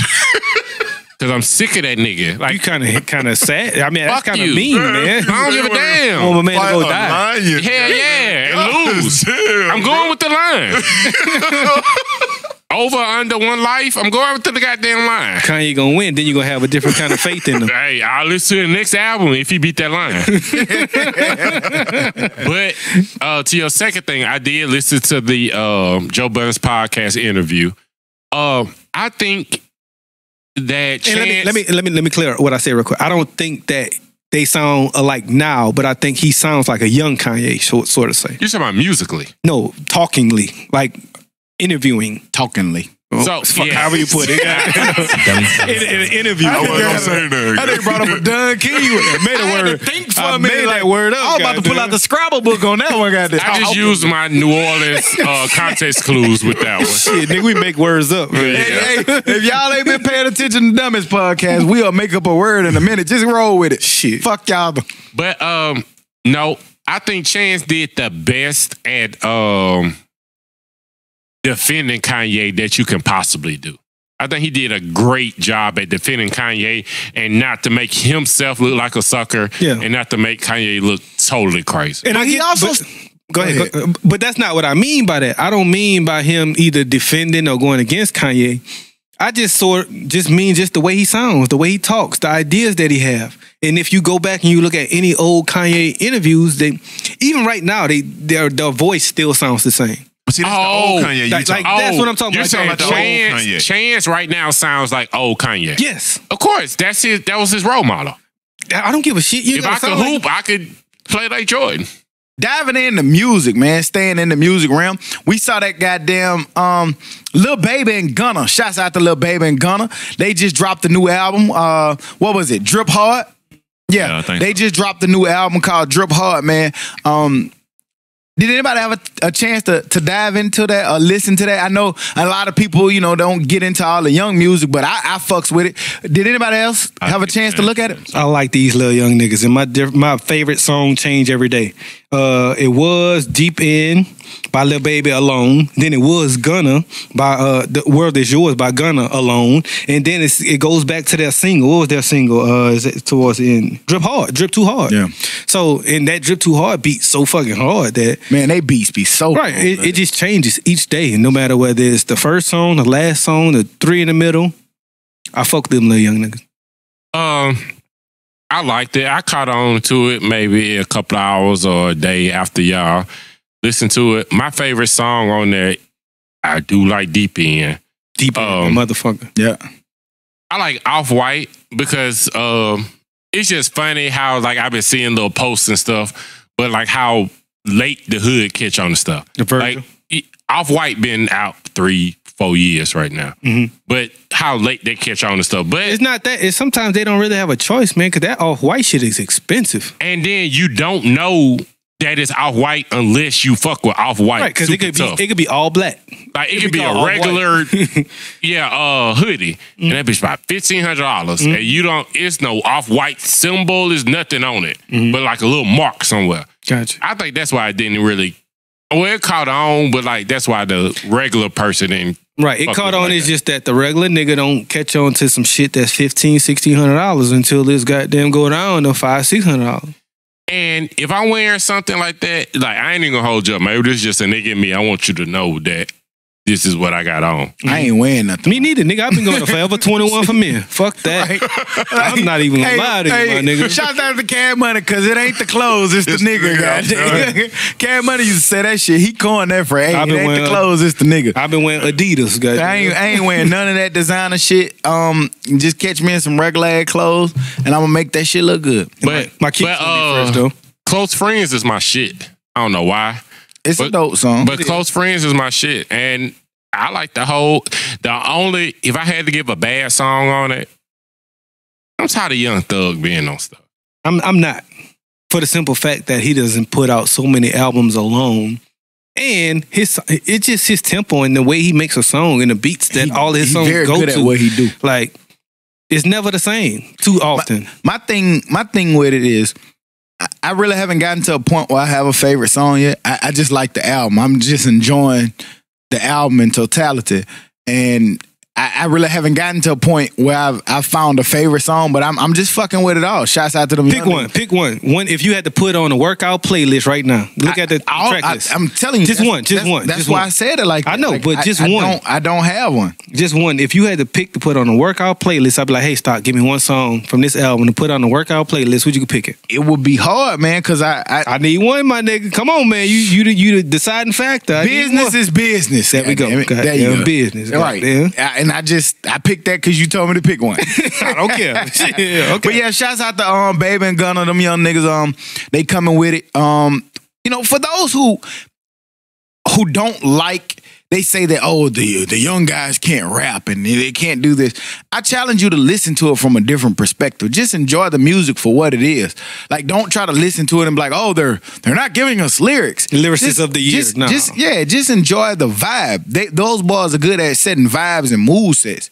So like when you listen to the music, like they can create good songs because they're just really good at capturing the moment and making you up tempo, upbeat, and that's what I like about it. You know what I mean? I don't listen to them to say, I want to listen to the best lyricism, because to me, lyrics is just painting a picture of your environment. Mm-hmm. So you know what I'm saying? Like, I gave Plies a lot of credit back in the day for when he came out with his stuff. Was he a lyricist like Jay-Z? No, but he was a lyricist for painting his environment. So for those boys, the life that they're painting and the way that they live, I think that they're lyrical because they're painting what they're living. So I just enjoy the music for what it is, and I don't try to make it more than what it is. Right, like you said, make it what it is. Like you said something earlier, you asked about to fly off the goddamn treadmill because you made it for what it was. Right. It's gym music, it's up-tempo music, it's party music, it's some shit that's going to make you bop. And you know what I'm saying? And unfortunately, I haven't had a chance to listen to that one, but... Man, you had a long-ass road trip. Nigga, you done drove 12 hours. Road trip and no little baby. Let me explain that nigga was listening to Bert and Arnie. Goddamn Christmas Sesame Street album. You know why I didn't listen to it? Why? Because I was listening to another young nigga that we didn't put in our nose. Mm-hmm. Don't say Logic. Not Dope Boy. Dope Boy. Oh, Dope Boy. Dope Boy. The whole way? Know it. The whole way? I'm telling you, better know it. Man, that man now coming with it. Dope Boy straight. Shouts out to Dope Boy Rock. He's on T.I. Grand Hustle. Shouts out to Trans League, but him and Dope Boy, man, they make some very good music. If you never heard of Dope Boy Raw, he produces and makes, a lot of, his own beats, his own music. He's a pretty talented artist. So that's why I hadn't heard that shit. Yeah. I still don't accept it. I don't accept that because the Mobile is 3.5 hours? And Dope Boy shit was just jam. For 3.5 hours there and back. Jam. But yeah. Shouts out to Lil Baby and Gunna. Shouts out to Dope Boy. Speaking of Dope Boy, Grand Hustle, we saw that my man T.I., the man who started, well, it was a lot of back and forth, but everybody's pretty much giving him credit for starting the trap. T.I. Harris dropped a new album called Dime Trap. Yeah. Everybody had a chance, and I'm pretty sure everybody here had a chance to listen to T.I. What are y'all thinking about that new T.I. album, Dime Trap? I have a question. Can't get right. So since Wayne beat your expectations, did T.I. meet your expectations? Yes, he met my expectations of it not being a good album. That's exactly what I wanted. I was right on with that one, baby. He said, you got Wayne wrong. Hey, I got Wayne wrong. You 101. 50% from the field. I know y'all probably gonna get tired of hearing me say that I like the album because there hasn't been an album that we've talked about that I've been just disliked. Because I'm at the point where I take an album for what it is. And I listened to T.I. and what he had to say about it. Just in some of his words, he was like, this is the evolution of trap music. So that's what I took it for. And this is my thing. So I'm going to put this out there. T.I. is definitely in my top 5. We don't have to say in top 5, but he's in my top 5. I think it's solidified that you're the best dope boy rapper of all time. Maybe you can say Gucci. Maybe you can say other people. Maybe you can say Jeezy. Hey, nothing wrong. But he's in that conversation. Hey, I'm glad Jeezy made me drink Belvedere. Okay, who did? Yeah, I was drinking that. No, I'm saying because Stock said somebody. Yeah. I was drinking Belvedere before I even knew. Years before I knew who Jeezy was. But for me, it was Jeezy. But back to the point I was making. I'm sorry, cuz you got sassy. Nigga shook his head. He shook his finger. Back to the point I was making. But, okay, so you got to put Gucci. Well, I don't think anybody said Gucci because I don't. I don't want to talk about Gucci. Yeah. But you can say Jeezy, of course. But we know you can do that very well. You've done that. What? His first album came out 2001, somewhere around there. I was in high school. I'm serious. I think it was just been the 15th year. Yeah, because I got late. I was like 02, 03 and trap music. I was a nigga that bought his shit on that Tuesday because I liked the Beanie Man song, which ended up being the worst song on the album. But we know you can do that. Like, I hated what's Wraith? Whatever. I'm balling. I got 2 Wraiths. Wraith. Nigga, shut up. Why? I want to hear about like your evolution. I want to hear about that's evolution though. A Wraith compared to jewelry, clothes, money, hoes, all my nigga 24s, whatever. That's evolution. No, because you above that now. I get what you're saying. I think that's evolution from a Cadillac. I don't want to hear about you screaming I'm balling. Like, nigga, no, we know you're very financially stable. But somebody within the article said, who doesn't rap about balling? It's a different way. Name one who doesn't rap. You just said because you're talking about balling. Name one rapper who doesn't rap about balling. In the same way, Jay-Z. Jay-Z always raps about balling. No. He just raps about it different. Because talking about those paintings, $1 million paintings, nigga, you have to ball to get that is stunning. Right. He's talking about what's artwork. Better than $1 billion now, too. He's talking about property. I'm pretty sure I can go find a Jay-Z bar where he's talking about a car. I just told you. We just said he's talking. What's better than $1 billion now? 2. Yeah. But I'm saying about a car specifically, since he's making it about a Wraith. I'm pretty sure Jay-Z says Wraith. Yeah. I mean back in the day, yes. But I'm talking about, like, okay, Tip, this is at the end of your career. This is your 10th album. I don't think it's. I just want to hear that growth. Like, I want something that I can communicate with. So you don't think he's grown from going to talking about selling drugs to just? I think going from talking about selling drugs to talking about riding the Wraith, balling right now is growth. But see, that is on the album, Mr. Fuck Up. That's big growth. I love that song. That's big growth. What I'm saying? He's taking.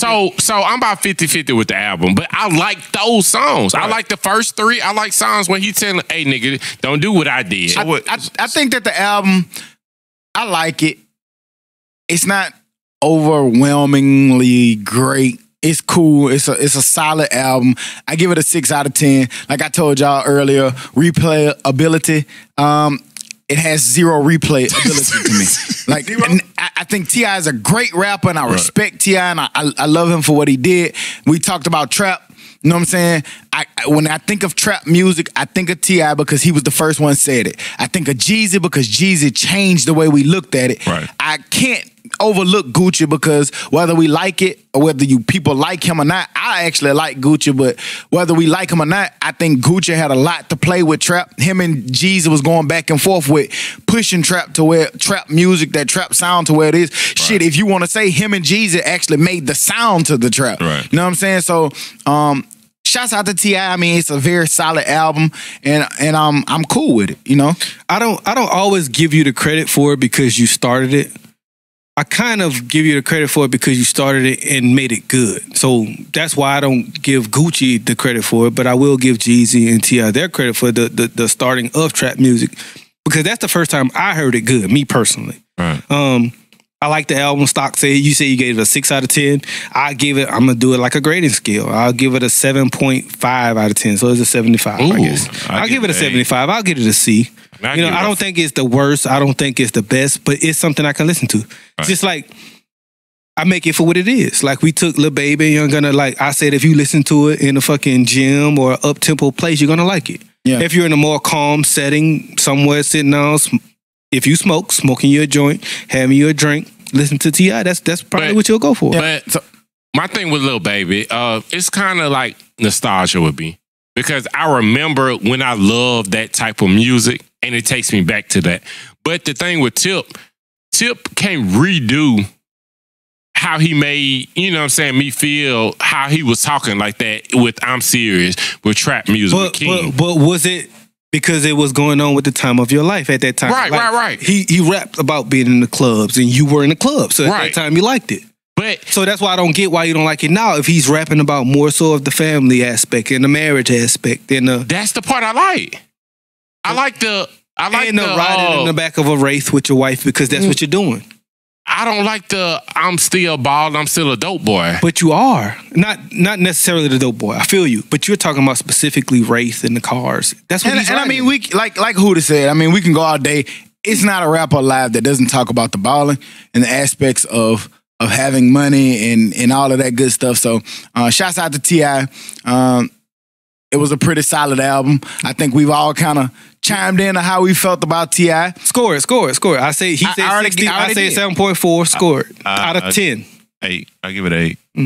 4.9. God damn. We are. that's what it is. So moving on. We this is the month of pink. I think everybody knows how important this month is. I think everybody knows how real this month is. This month is Breast Cancer Awareness Month. You'll see a lot of entertainers. You'll see a lot of athletes. People in general. You know, this is a year-round fight. But this is a month that they use to share awareness on it. And it shouldn't just stop at this month. It should be a year-round awareness of this, because this is something that affects a lot of our women. But not only just our women, we are finding that, this also is affecting men as well.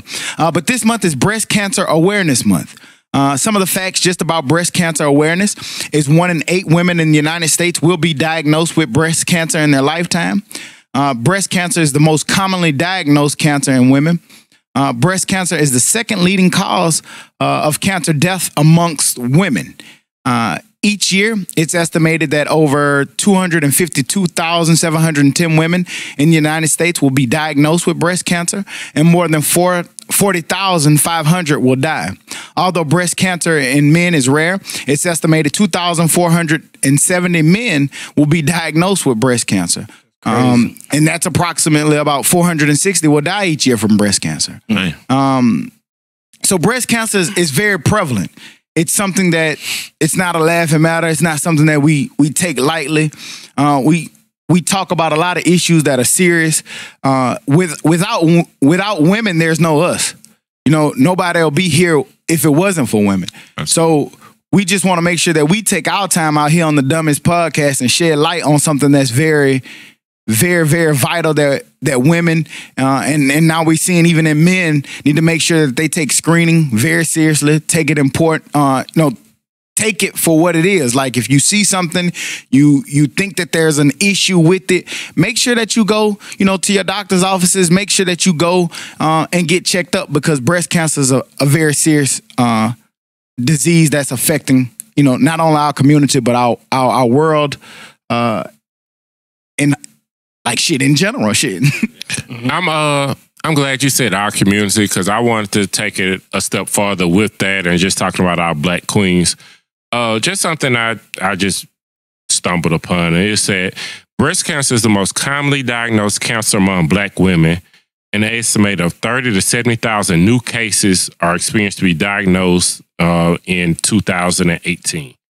So during 2008 to 2012, the overall breast cancer incidence rate in Black women was 125.3 cases per 100,000 women. 3% lower than in white women. But this was the crazy part. However, rates were higher in Black than in white women in 7 U.S. states: Alabama, Kentucky, Louisiana, Mississippi, Missouri, Oklahoma, and Tennessee. You think is there any reasoning for that? You know, I would think those are all southern states and our diet. Yeah. I don't see no other way that you could. And that's why I was going to go with that, because I'm glad you said that, because I wanted to know if food play a factor. Of course, I'm in that health field. And I like the healthy type shit. And that's every day we text each other in a group message. Hey, man, you can't eat salad. You can't eat tomatoes. You can't eat chicken. Yeah. Like, what the fuck can we eat?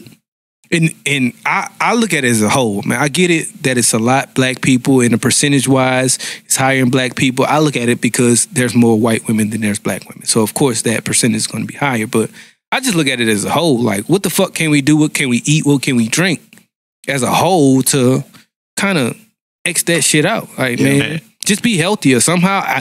And I don't know how you do that anymore when fruit and salads are unfucking healthy. Right. And to be honest with you, I really don't know if it's a diet thing. Last month, 2010, my grandma was in that figure who died for breast cancer. You know what I'm saying? Well, I can't say it was breast cancer, but her cancer spread from breast cancer. Mm-hmm. She did her chemo, it was gone, came back aggressively, and it had spread. So she died September 2010. I don't want to say it was her diet, but whatever, you know what I'm saying, she was dealing with, it just happened to her. It's one of those things where if you don't know, if you wait, then you lose. You know what I'm saying? You definitely want to get yourself checked out. You don't want to wait around to see it, to have it and not know. And because again, like hers did, it spread. You know what I'm saying? It spreads throughout your body, and it could definitely, your time could be up just like that. You know what I'm saying? So, and you say that, but even then, sometimes it's hard to tell because you might not have any symptoms. That's exactly so. Right. Even I would say, don't wait. No, make it mandatory. Routine. Exactly. Right. Make it a routine that yearly you go find out what it is. And I know that's kind of contradictory coming from us because we said go. before, black men, we're not going to the doctor. My man could fall off a bike and not go to the hospital. Literally. The first thing a woman said who was in the general vicinity, I'm just going to put this out there, call the doctor, call the hospital, call 911. We all looking around like, wait, hold on. Let's pick this nigga up. Let's pick him up and get him out of the street first. Dust him off. Right. Yeah, he got a few scratches we just and bruises. He can walk. As black men, we don't deal with that, you know what I'm saying, as a whole anyway, like Jonathan said on the previous episodes. But that's something that we really need to kind of scratch. You know what I'm saying? We need to have our... And we all have the fucking insurance to be able to do it. Right. Use that shit. I want to dive into that a little bit more, but I'm glad you said early detection because that's just key. And as black men, this is affecting our black women. But one thing, and then I promise y'all, I'm not joking about this or anything because this is a very serious subject. Feel your women's breasts. And I'm being totally serious. What are we feeling for? It's a lump. It's anything that's out of the norm. But because you play with them, actually, stop, non-sexual. Just feel your woman's breast and see if there's anything there. So they can go and get detected. But even Huda said, though, sometimes it's not a symptom. It's not a lump. Right. It's detected through monograms. Right. Mm-hmm. But they will tell you, I know because I have a wife, I've had a mom, and I've seen in the shower, we take showers together, they have a little list of some shit, how to detect breast cancer. Yes, it's underneath, and I don't know if they feel it. I'm pretty sure there's a lot of times where they don't feel it and it still be there. And I mean, not to get away from breast cancer, because we know that this is important, and we know that this is a thing that is prevalent amongst women, amongst men. It's more diagnosed in women than men. But just cancer in general. Yeah.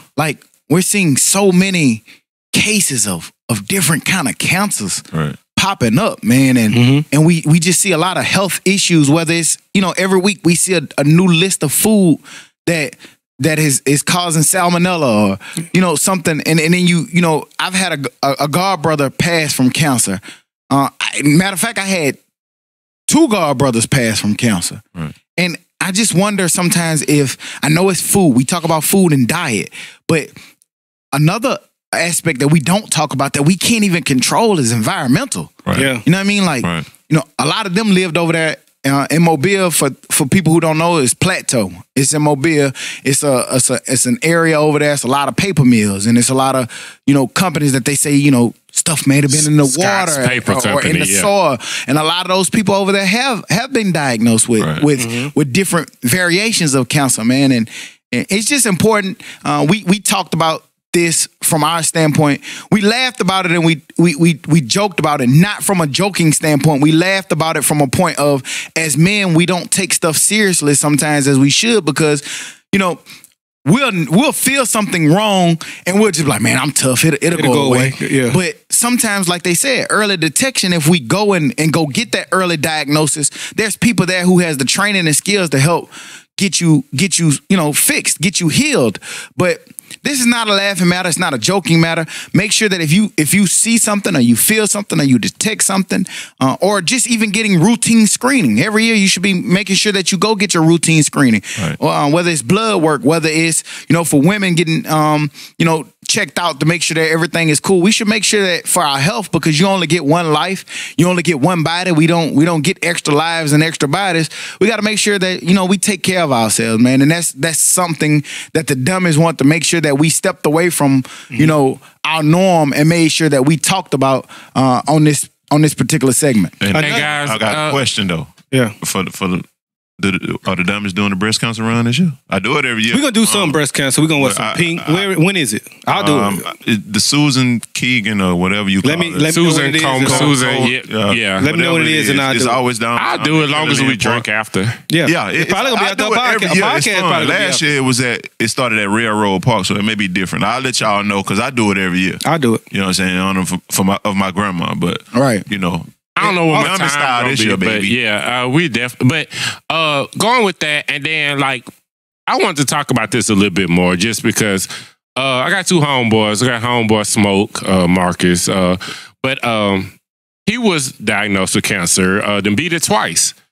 Shouts out to him. Shouts out. That pretty tough, yeah. But a new one, my homeboy D Ross, he just found it, like he said, he went to the doctor and found a lump and found out, I don't want to mess up the name, but I'm going to say it because y'all can maybe recognize what it is, but it's Hodgkin's. Hodgkin's lymphoma. Yeah. Yes. So, You fucked it all up. yeah, I did. So, but I knew I was. So I could never say it, and I've been trying to say it for 10 years. So I just knew that. But early detection, you know, he's currently going through chemo, and he's strong, goodwill.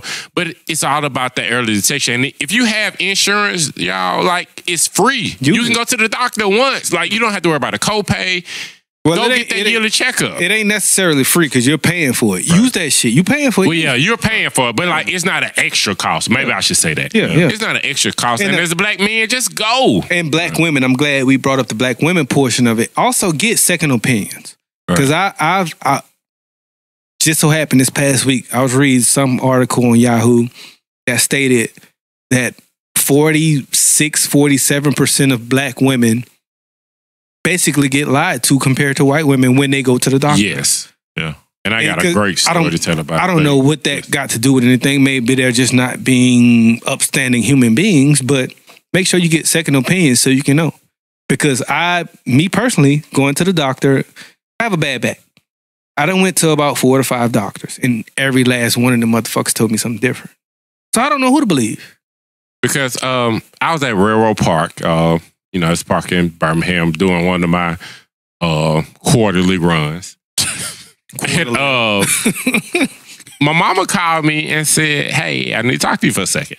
Okay, well, what's going on? She was like, "The doctor told me I have lupus." Damn. Right. I'm like, well, this is what you need to do. See who's the specialist in Mobile. Go to them. You got good insurance. Go to them. Mm-hmm. Went to the specialist. You ain't got no Said, lupus? No, you ain't got no damn lupus. Yeah. Why they even tell you that? But they was ready to put her on the way to the, cure or medicine, and you go get a little bit of the symptoms. Because black women just get diagnosed because doctors don't listen to them. Like, no, it's not like this. I'm like, no, go to a specialist. So if she would have went on that path, there's no telling where she would have been. I'm like, no, go to a specialist. And black women, yes, like he said, go get a second opinion. Black men, take your ass to the doctor. Yeah. Get an initial opinion. Yeah. goddamn. I mean, shit, we can get second opinions too, because not to get too far off, man. I know, and it, even if we all getting off, all of this shit is tying back into health and overall health of everybody. Breast cancer, just checking over your overall body. But we talking about second opinions. You remember, my brother had a stroke, man, when he was like 23 years old. I remember. And with him having a stroke, they just kind of attributed to him being a black male and high blood pressure. Yeah. Right? Okay. So he just recently had symptoms of that shit again. Yeah. So he went to, where he lives at now is one of the nation's best. The doctors there are some of the nation's best. Like when wherever you at in the country, they send you there to go see their specialist. That's cool. The specialist there told him directly, this ain't no made up stuff. The specialist directly said that that he was having brain complications from concussions. My brother played football for a lot of years, and they said that he was having symptoms from concussions. And they said that he would have been diagnosed years earlier if it wasn't for him being a black male. And the reason why they say with him being a black male was because they just automatically attributed these symptoms and these issues to being black, because they say, like, we tend to have a higher rate of high blood pressure. Right. Things from our diet and stuff. So they that's what they wrote it off on. And in fact, it was early stages of, they didn't necessarily call it CTE, but it was from traumatic brain injury, from having concussions and being undiagnosed. I say that to say that if you do get diagnosed with something, it's nothing wrong with going into the topic, getting second opinions, and making sure that you get a second opinion. Again, we only get one body. We have to make sure that we do the best to keep ourselves as healthy as possible. So everybody do your job. Make sure you take care of your body. And I was at the gym Saturday. About time. Getting my body right. And the return, nigga. He did one curl. That nigga was in that bed for 18 minutes and 34 seconds. That's all I had. But moving on, we saw that pretty much everybody out here. You got the nationwide phone alert, basically, which kind of startled some, angered some, made a lot of people mad. Only in today's time will you see where people will get mad about a presidential text. This particular text is supposed to be a safety valve that lets us know that, hey, look, there's an attack on the country. Something's going on. It was supposed to be just an alert. Basically, something telling you all that, hey, this is what's going on. This is what's happening. Be careful. The country is under some form of attack that's going on. And a lot of people was upset about it. Did anybody get an alert? That's what I was about to ask. Like, what does it mean for the people who didn't get the alert? Because I didn't get it. I didn't get it either. I got that shit, and let me tell you something. Don't text my motherfucking phone no more. They've already proven that they will. Right. What are you gonna get a new phone, bitch? What are you gonna? They gonna text that motherfucker? You don't have no control over that. No, I got the text message. Unfortunately, who's your service with? I'm through AT&T. You got that Boost Mobile, man. I got AT&T. I got AT&T too. Yeah. Like I was I don't know, man. They just knew not to text me. Right. They don't text real niggas. Yeah. I was in a fucking alignment statement meeting at work, so it was me and maybe 60 to 70 other people there. And as soon as it happened, I heard, and I felt left out because I ain't get the shit. But I got that bitch, boy. I hit decline on my shit so quick. Boy, I was Xing that bitch. I was mashing the fuck out that bitch because I was at work. Right. Man, what the fuck is that? But to be fair, they do say it's not directly from the president. I don't know how much I believe it, but they also say it's for like FEMA, natural disaster. Well, to be real, like not trying to goddamn defend, but just keeping it all the way 1,000. Yeah. You remember Hawaii got this alert saying, Hawaii has been having bomb's coming. Right, that a bomb is coming from North Korea. Remember somebody accidentally hit the emergency signal, had Hawaiians panicking, thinking that a missile was coming. So this is not something that's new. It's something that's new to the whole country. But I mean, me personally, for those who don't know, man, like, or who don't have time to pay attention to politics or government wise, like for them to text you, I mean, honestly, people upset and they've been able to do that. They know everything going on with your phone. They have the ability to be able to do this. Right. But it just make me think a deeper, like, it's just like, at work or school, growing up, when we used to have fire alarms and fire drills and tornado drills, we used to do that shit for a reason. Yeah. It was because it was a Something threat going of on. something, or something could happen. Mm-hmm. It just make me wonder, like, we've never done this before, and now all of a sudden we're doing Some missile going on. threats or attack on the country. It's some shit going on. We don't know what it is. I think we're gonna we be the do. last to know, but I just feel like some shit going on. I don't know what it is. I don't think they've announced it, and I don't think the country knows, but I think we know. I think we're smart enough to see what's going on. I don't know and what it is. The country I'm gonna has just keep saying there's some shit going on. Yeah. some shit going on, and the country has never been in the real. place where it Yeah, is some shit now. going on, Goddamn, we've never had the type of leader that we have now, and just speak out like I he's don't know about speaking nothing now. about nothing.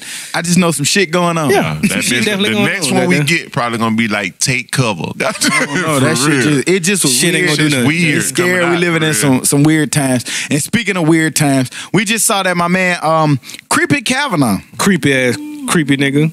Creepy Kavanaugh. Yep. For those who don't know, the new Supreme Court judge, Brett Kavanaugh, has been confirmed. So he's definitely going to get into office He's with in. this new vote. Yeah. He's confirmed. in. It's He's it. He's confirmed. confirmed. Right, he's in it. So he is now in. It's going to change the spectrum or the direction of the Supreme Court for years to come. I know a lot of people don't get into politics. Some people don't bother. They feel like it doesn't matter or it doesn't affect them. But a lot of this stuff with politics, people, whether you like it or not, you at least need to figure out what affects you in your day-to-day life. And I can assure you, I don't know if anybody got to see it this week, but Michelle Obama gave a brilliant didn't see it. I speech. didn't even see it. And what she basically said was that for people who don't care, who just say, you know what, I don't care, let them people decide. Whether you say that or not, it affects you. Right. You're letting other people Decide your dictate life. and decide what happens in your life. Right.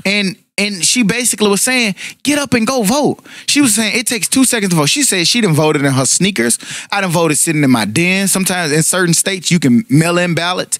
So it's very important that when the elections come up, not just presidential elections, the ones that are just highlighted a lot, but with your local elections, for your local congressmen and senators and people who are helping confirm people like Creepy Kavanaugh. This is where we got to get out and vote, man. Whether you think your vote matters or not, each one of us have an obligation to go vote, especially people in our community, because, I have older parents, you know what I mean? And I had an older great aunt who lived in times where they couldn't, and all they wanted to do was go exercise their vote. So it's very important that we make sure that we get out and go vote, because this shit matters, man. It affects every person who's listening to this, every person who have to get up and go to work. Things that these people are deciding whether you vote or not is affecting you. And yeah, absolutely right. And you know what? I want to kind of piggyback off that stock, but because what I hate most to hear is if a movie comes on, something like, you know what I'm saying, one of those movies like A Kevin Hart movie. No, when they were trying to cross the Selma Bridge and yeah. Bloody Is Sunday. it called Selma? Selma. Yeah, I know what I'm saying Selma, but Bloody Sunday. It's called Bloody Sunday. It's called Selma. The movie is the called movie's called Selma. Selma. Yeah. Okay. The event. I mean, When people the day. or whatever. say I couldn't live in that time, they would have had to Had kill no me. They choice. would have. I hate when people say that, bitch. If you Damn. don't even vote right now, That you know was what I'm harsh. saying? That's what it's coming back to, for real. You know what I'm saying? So if you don't exercise, those people were trying to get your rights to vote, and you're not even exercising it. Right. You see what I'm saying? So You saying you couldn't all of li- that stuff that you saying that you couldn't deal with back then, okay, you don't have to deal with it. Right now, you have every right that they were trying to fight for you back then. You just don't use it. And I Right. think that's absolutely stupid and asinine to do so. So Gotcha. please, on this, in November, what is it, the 6th? It's November. The 6th. It's always November the 6th. yeah. Please, man, get out, vote. But you can register now. You You can can re- yeah. register now. I know I get tons of emails. I see tons of shit on the internet because I surf the internet daily. They're asking you. They want you to register. So get Right. out there, register, go vote. And just like what I said, Michelle Obama said in her speech, those people who may vote against you or hope that you don't go vote, they're absolutely hoping and betting and praying that you don't go vote. Right. They love it, so they can make the decision for you, because those people understand how important that vote is. Right. So they hope that you don't care. They hope that you say, "Oh, my vote doesn't count," so they can decide for you the best decision for yourself. Right. Election. I looked it up. Election day is November 6th. Yeah. And I want to say in Alabama, because that's the only state I really looked at. I think the last day to register is November 22nd. November? October. No, I'm sorry, October 22nd. Okay. Thank you. But like I was just wronged in, go look it up for yourself. Yeah, Don't trust that I'm saying the right thing. Go look it up. I don't know why you're not registered unless you're 18, but go register and vote because mid-year elections mean Because one thing you will have to do mid-term, as a guy or a male in these United States is register for the what is it, selected service? Yeah. You did that if you went to register college, for that, but not everybody went to college. So. If you have to register for that, man, register to vote. Right. That shit matters, man. And I don't know, do you have to re-register each year? No. Okay. No, So if you register one at 8, Yeah, I mean, when you move, you may have a different voting place. So for the people, for the people who don't know that if you registered when you were 18 and you're in the same area, county, parish, wherever you are, you can vote. Right. And so go do that because it's very important because a lot of decisions are being made with us being on the sideline. We are so powerful. We have a voice, but we have to get out and exercise that. And we want all of us making sure we're out on November the 6th to exercise that vote. Moving on into sports news. It's a little bit older, but we didn't have a chance to touch on this, but we saw that Earl Thomas, the safety, Earl Thomas from the Seattle Seahawks, he was carted off. He suffered a fractured lower leg during Sunday's week 4. It was week 4 event against the Arizona Cardinals. It was basically reported that Earl Thomas suffered a clean lower leg break, so it completely broke. Earl Thomas could have been a holdout. He absolutely did not have to play for the Seattle Seahawks. He could have sat out because he was in a contract year. And for those of you who don't understand how this works, in a contract year specifically, you're basically playing that last season in order to get a new contract. Either it's going to be with that team that you've been with, or there's other suitors that'll come out and pay you money. The better the player, the better chances are that you are to get paid. We hear a lot in the NFL of players holding out. They demonize a lot of players for holding out.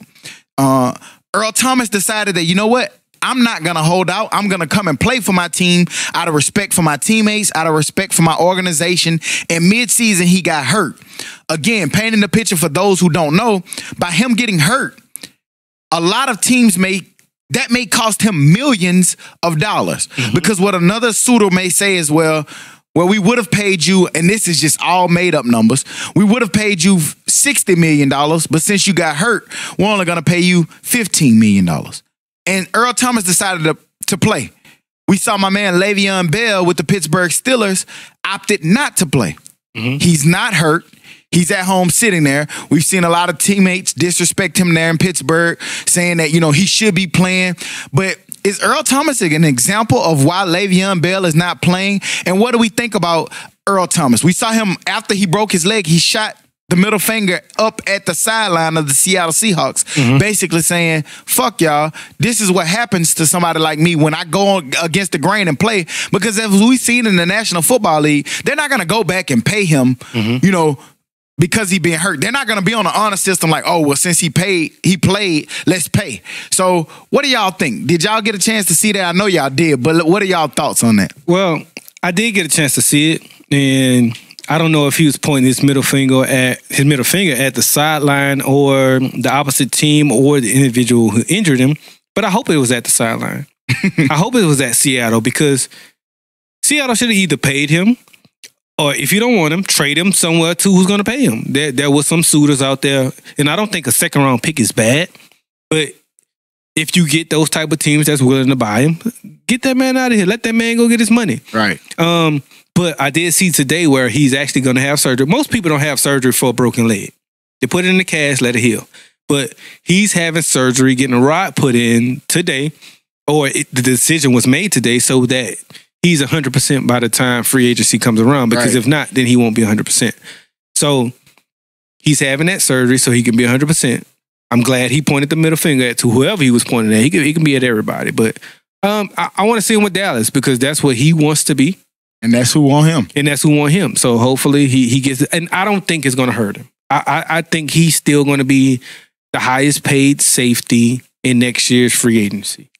He's not going to get what he could have gotten before this injury, but I don't think they'll shortchange him by too much if he comes in and shows that he's healthy. He's been very consistent. Right. Yeah, so you know, yeah, consistent over a while. I don't know if he'd be the highest paid, but he definitely needs to be up there. But I was trying to look it up, but I think Plies or somebody said gave a nigga a sentence and he shot the bird at the judge. Fuck y'all, Seahawks. Right. Like, exactly. I'm done. He been telling them like, no, I really don't want to be here. If I got a headache, I'm not gonna be in it. And that makes me more on Le'Veon Bell's side too. Yep. Absolutely. Well, I get it. Yeah, Le'Veon. I'm starting to see both sides for Le'Veon. I get it. I've been saw it. But damn. I hope he come back. I'm cool with him coming back week, 10, 11, we can still get his $15 million. He get paid this year. Get paid, young nigga, get paid. And I'm cool with Earl Thomas, also former Cowboys fan. So next year, I will be okay. I'll be off my suspension. So I'll be okay with him going there. What if Jerry say something else? Yeah, I'm going to go another suspension. And even if you come off suspension, it still don't change the fact of what Jerry said. He's still there. Yeah. Right. Fuck him. I can't not be a fan forever. Man, you can. Just Yes, you can. You can do it. You can go somewhere else. Home, yeah, man. Who'd have came on home? I would never be a Saints fan. They gave me too much. Well, hey, hold up. Let me clear that up. I was a Saints fan for 1 week. Now I'm non-denomination. Yeah. I'm non-denomination. That nigga jumped off their bandwagon. I did. They lost one game. I was like, football is better when you're not a fan of anyone in particular. I agree. So, especially in the NFL, so to say. What you saying? Just come on to New Orleans, man. We're going to treat you right. I tried it. Y'all lost. Y'all tried it. No, I'm talking about Earl. Fuck you. You know what I'm saying? Okay, come on. I'm all for Earl, it. come on down to the NO, man. We got beignets, the food. We just got through talking about health. Don't try to talk like us. Yeah, that's what I'm saying. I'm trying to reel him in, man. We need somebody on the defensive side of the ball because we can't stop a nosebleed. He going to Dallas, man. So, if he can pick where he wants to go, he going to Dallas. He definitely going to Dallas, but Jared going to want him. But, yeah. you know, speaking of NFL, we saw in the first quarter, NFL season is down. So far, do you guys have any early MVP picks? Yes. Patrick Mahomes. That light-skinned nigga with the... so it's nothing to talk about. Funny voice. That little logic-looking nigga is ball. Okay, pick a surprise outside of... Jared Goff. Jared Goff? Patrick Mahomes. That is a surprise, but outside of that, I was surprised how Baker Mayfield is playing. I was surprised at Baker, but I was also surprised that the Rams is undefeated. Sean McVay is my motherfucking MVP. Sean McVay, goddamn. Yeah, so shouts out to those MVPs. They're definitely deserving. They all balling, but as we know in the NFL, shit look real different than first quarter than they do second, third, fourth, and fifth. So, not fifth. Right, because Mahomes finally threw his first pick of the year today, but then he went crazy. Right. Yeah. So we see that it can change. And in college football, it's a lot of teams balling. It's a lot of things looking good and a lot of things staying the same. Who's y'all first? So far, who is your pick for Heisman Trophy? I'm going to let y'all go. Tagovailoa. Even hey, you did good. Yeah, you did better than I could. Because I was stopping that tour. Tour for a nigga that ain't played in the fourth quarter this season. Yeah. And with 10 for 12, 10 for 13, 334, 4 touchdowns. Yeah, man. Yeah, I hate Bama. And that nigga balling. I hate him too. In the question of can't get right, you think not playing the entire game is going to hurt him? I don't. When the guy for Oklahoma, even though he had a loss, put up 600, 500, however many yards. I don't. He could throw for 700 yards. He's my front runner. He's definitely my front runner for the simple fact that he went 10 for 13. So imagine if he threw 25 passes. And not only correct. And he still got good numbers. Not only that, we've never seen Alabama football just dominant. Be the top 3 in scoring in the country. We've never seen them put up points the way that they're putting up points right now. And to me, all of that we've never seen their offensive football this efficient. We've always seen great running backs, but we've never seen a passing game at Alabama this prolific ever before. I'm not a big Alabama fan, but I respect what Alabama doing. I respect what Nick Saban doing. We just never seen it. I don't know who else you would give it to. Kyler Murray is definitely definitely in the mix. I think he's in the running. Same with my man at West Virginia. That came from Florida. Will Greer. Yeah. He balling. But the nigga from Ohio State too. So. Yeah. He had good numbers yesterday too. He got the best ball I done seen in a minute. He got a hell of a ball. Tua's more decisive, but as far as a thrown ball, the very first play of the game. I don't know. Haskins could throw a hell of a ball, man. Now, granted, like you always say, they played Little Sisters of the Poor, but. Who always say that, Todd? That's the first time I ever heard that shit before. I do say it. Who the favorite team? Little Sisters of the Poor. That's all they play. That's who they play. Hey, who else you want to play yesterday? Fuck Florida and this stupid dumbass hat on your head. Hey, shout out to the Florida Gators down there in Gainesville, man. Hell of a ball game. This is kind of unique because each and every last one of us here have a different college football team. Right. And we're still ranked ahead of y'all. Hey, but I told you a long time ago that 5 don't mean shit by your name. He did say that. He did say that. But and you said we gonna find out, and you named. I did. At that time, it mattered. It don't matter. And right now, today, it matters because listen, if we went out and y'all went out, more than likely we have a better shot than y'all because that number right now in front of our name matters. Yeah. Hey, I'm gonna tell you what number matters. It does. The team that's at number 1. I don't see a team. I don't either. An NFL team will probably have to beat their ass. I think the Browns will beat the brakes off. I have a theory. I'm glad that you said that, and this is my last theory on that. Ain't this your first theory, nigga? I think. No, I'm just saying this is my last theory on this particular subject that we was talking about. But what I think, and it's not a lot of teams that can do this. If you can press Alabama. If you look at a lot of plays that they make a lot of plays with their receivers getting off the ball really quickly. Yeah. Come up and press. Only a couple teams can do it. Clemson, Georgia. Yeah. LSU maybe. I was going to say no LSU. They got LSU maybe. Yeah. Come up and bump them. If you can come up and bump them, then that'll allow you to be able to put pressure on the quarterback by blitzing. Right. I want to see Tua when he's uncomfortable. Right. I want to see Tua when he gets hit and knocked in the mouth. Right. He hasn't been able to. I'm not gonna be one of those ones that say, "Oh, Alabama ain't played nobody." But I know football. I don't give a fuck who try to come at me. I challenge anybody who want to come at me about football. But I want to see them playing press, bump, and run coverage with people blitzing off the edge and being aggressive with Alabama. I want to see how that offense react to it, and then I also want to see them get challenged by another offense because. A couple of times this year, and we saw Nick Saban was very upset with how his defense played. Right. There's holes in that defense. Oh, yeah. That defense is not as dominant as it's played previous years. Now, I know a lot of people will say, well, they've been on the field a lot because the offense scores so fast and they move so fast, which is kind of true. But some of these things that I saw was in the first quarter. Before the defense had a chance to get tired and be on the field a lot. There's some holes here. Now, are they my favorite? I think they are my favorite to win the national championship. Exactly. But I will say if those teams come up and do what I just said, whoever play Alabama tough or beat Alabama, I guarantee they beat them the way I just said. I also don't think there's one team out there that can do that. Because maybe defensively they can come out and do that, but but offensively, I don't think there's any of them that can come out there and put up those type of points with them. Georgia, yeah, I think Georgia match. So you think Georgia can stop the? You're saying Georgia can stop the pass? Because I think if they come up and stop the pass, I don't think they can stop the run. That's what I was gonna say. Yeah. Let's not forget Harris is there. Yeah.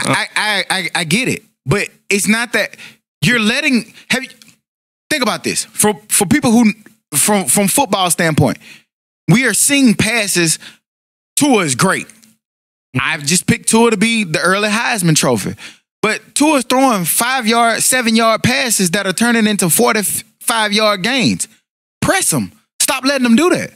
If you press them, you instantly take away from the quick pass. But then it leaves you susceptible to the big play over the top. Which Tua has also hit this past game a lot. But I would rather take my chance. In defense, we say all the time, I play defense. In defense, we say all the time, it's a higher percentage with them throwing the slants, the screens, and all that than them trying to hit the deep ball. But the also more popular phrase is bend but don't break.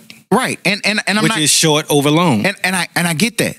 But all I'm saying is everybody who Alabama played. I'm not saying that it's, again, remember, Alabama's my favorite, so don't make me defend and fight against them. No, I'm making you defend your logic. My logic is get in they shit. You have to be everybody who's played them has played bend but don't break. Try to sit back and play coverage. We haven't seen anybody get aggressive with them yet. I have, and they've lost at that too. Who got aggressive? Whoever they just threw the post on. That nigga tried to get up and get aggressive. Arkansas and Hurts was standing on the sideline like this before the pre-snap because the niggas was uptight pressing, and my man ran past his. My man was standing because I disagree, but that's cool. They have elite receivers. Yeah, they do. They lowered it at the receiver. However, I just hope them bitches lose. Georgia is the only team that I see match up with them. They got to challenge them, man. Defensively. Like offense versus defense. I think LSU defensively, but offensively because of their front four and those veteran ass DBs for real. I don't care what y'all say. I get that their receivers is elite. Again, Alabama is my prediction for national championship and all that. But if somebody gonna do it, the only way you're gonna do it is you gotta get in their shit. Right. You have to challenge them. That's all I'm saying. I'm not saying that they're gonna win doing it, but if you're gonna beat them, you have to be a Georgia, you have to be a LSU, somebody who is not scared of their elite receivers. Right. I got elite DBs, and I'm gonna challenge you because you got to get in their shit with a D line that's gonna harass their ass. If not, you're gonna get your ass beat to sleep. Right. I agree. Simple. I think we'll find out, but I don't think there's nobody out there like that. Right. Well, staying in college football, we see the games of the week. We got Georgia versus LSU, as well as Washington versus Oregon. Where you going, Hoop? We at home. Fuck that. I'm going LSU. We not number 5 anymore. Today's Sunday, so we know the rankings. We're number 13, 14, somewhere around there. Georgia's still number 2. We're playing at home, I do believe. I'm gonna go with us. We pretty solid at home. Us meaning LSU. Fuck Georgia for the week. So I'm gonna go LSU. Hopefully, our quarterback can settle down. He threw 2 terrible picks this past game. So hopefully, offensively, we settle down. Hopefully, man, we stop being so fucking conservative.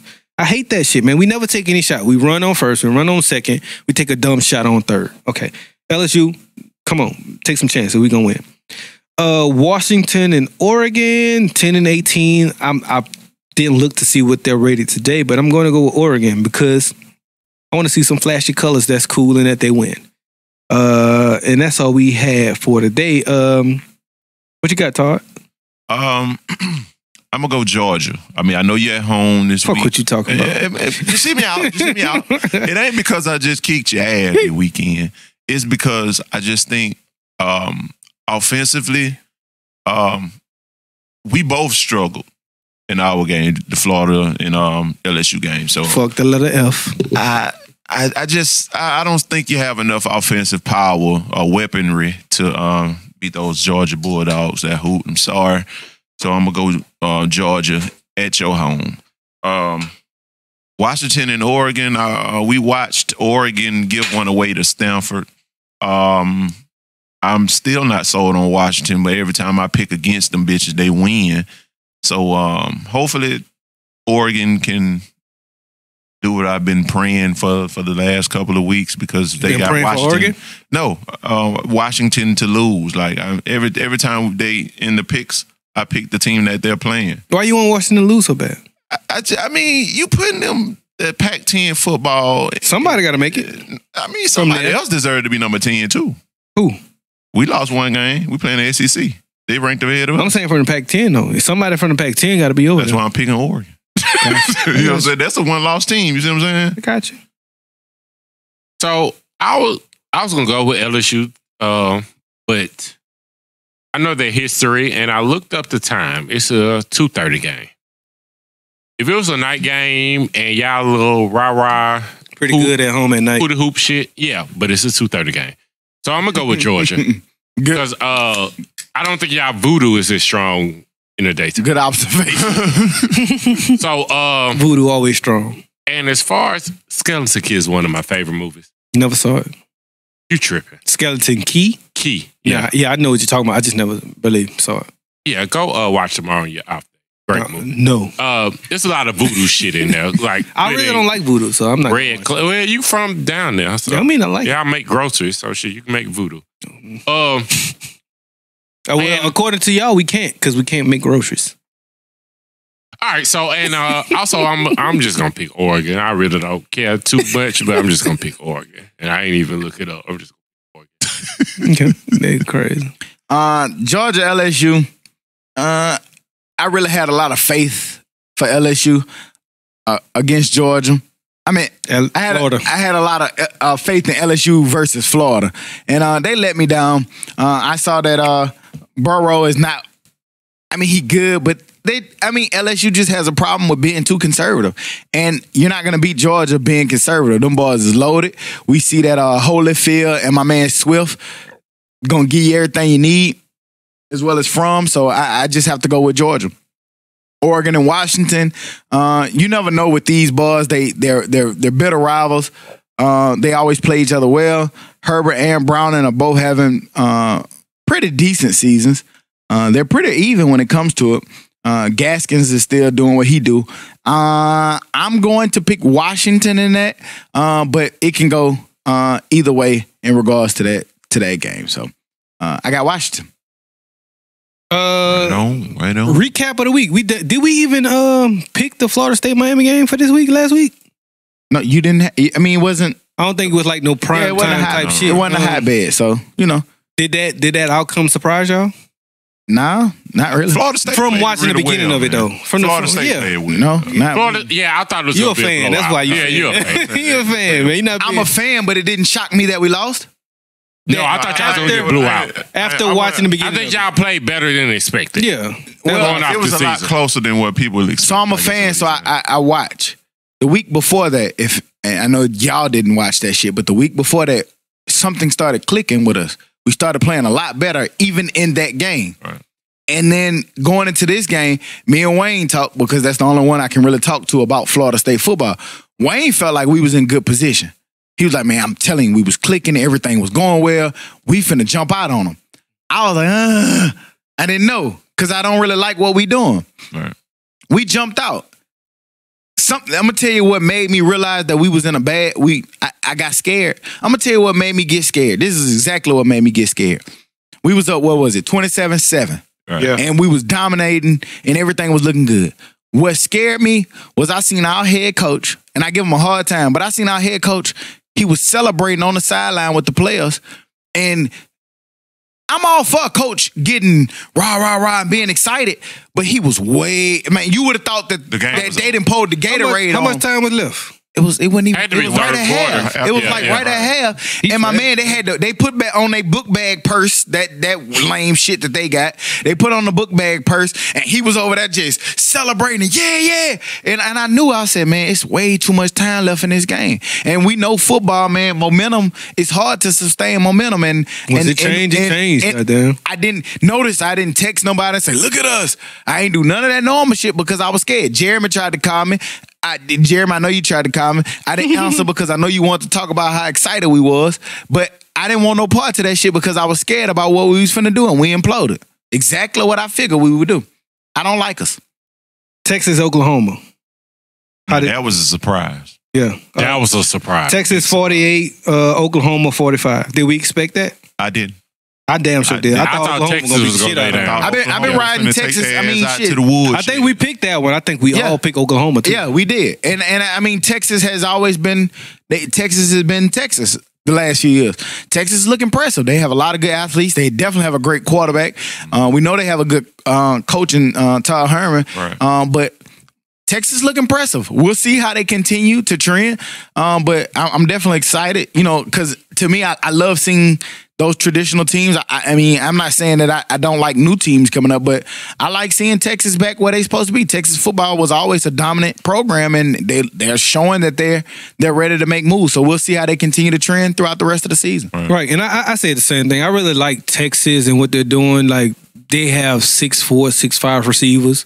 They have a quarterback who's a fucking warrior. That he runs the quarterback sweep and dive and everything you need him. He's basically their short yardage running back. Right. Which is crazy for your quarterback. And he ain't sliding either. He ain't sliding. He gonna run in there. He gonna have 3-4 he gonna drop that touchdown runs where he try to run over 3 or 4 linebackers. He gonna have CTE eventually. Be careful, young boy. God damn. He will, man. You gotta you like that shit just crazy. But I see Texas going finally. I didn't see it at first. LSU had the chance to get Tom Herman. I didn't want him because I didn't think that our offense, or he was too young, and I don't think that offense would work in the SEC. But for Texas, I think it's pretty good because I think it's perfect for the Big 12.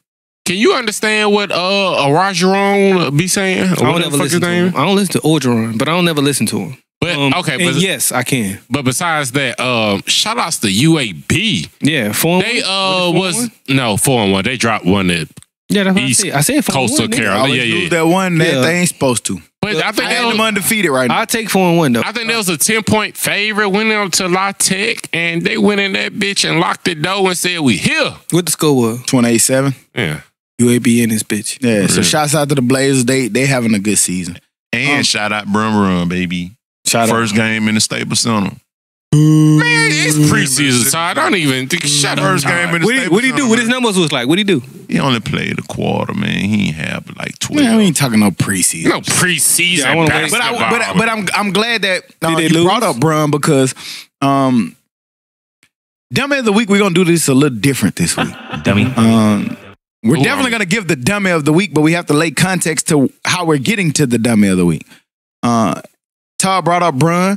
Brun has a new documentary on HBO. We say this every week. I know y'all. I hope y'all ain't tired of, but I mean, it's just the man is working. He keeps us, having to talk about him. He has a new series on HBO Sports. It's called The Student Athlete, and in it examines the complex rules of amateur athletics in America and how the effect of uncompensated athletes and their families are being affected. Like we see a lot of these different athletes who aren't being paid for their activities. They're generating millions and millions and millions of dollars for their respective institutions, for the NCAA, and these kids we catch them, stealing groceries. Yeah, not because they want to, because they have to. Yeah, we catch them needing clothes. And I know a lot of times it's really easy to say, shut up, athlete, or be quiet, you're getting an education. And that's great. Fuck that. And as an ex-athlete, it is great to be able to go get an education. But some of the things that a lot of people don't know is if you have an internship, you have to be careful. I had an internship to intern on Capitol Hill in Washington, D.C. for a congressman. I couldn't go. I wasn't allowed to go because our coaching staff wasn't going to sign up for that. Whereas non-student athletes, they have the opportunity to go do that, right, to be more prepared when their career. A lot of times people take internships and they go into that respective field that they intern with. They get jobs with that respective field that they intern with. As a student athlete, you don't get that luxury. You don't get the luxury of going to a part-time job and be able to go make extra money for yourselves. You literally have to go to practice. You have to go to meetings. You have to go to training. And these people are making millions of dollars by selling your jersey, selling your likeness, selling your hat. And so we tried to take a different angle this week on Dumb of the Week by basically saying we see these institutions building $1 million facilities, multi-million-dollar facilities. $100 million facilities. Adding more seats to stadiums to bring in more millions of dollars of revenue, getting big TV contracts to add more $1 million of revenue. And meanwhile, the backs that they're getting it off of still aren't being compensated for that. And that's what Brun is trying to highlight. I didn't get a chance to see the documentary, so I'm gonna turn it over to people who had the chance to dive into it and see that. What do you think about that? I watched it briefly. I want to say it's an hour show. I probably watched 30 minutes of it. Being a past student athlete, it's crazy, man, that shit is still going on to this day. Eventually shit evolves, but it seems like this isn't evolving. You know what I'm saying? Like, coaches are getting paid more and more every year. And students, it seems like students are getting paid less and less every year. And you say the intern, fucking intern, my nigga. I couldn't work at Domino's. They told me I couldn't work at Domino's. That's crazy.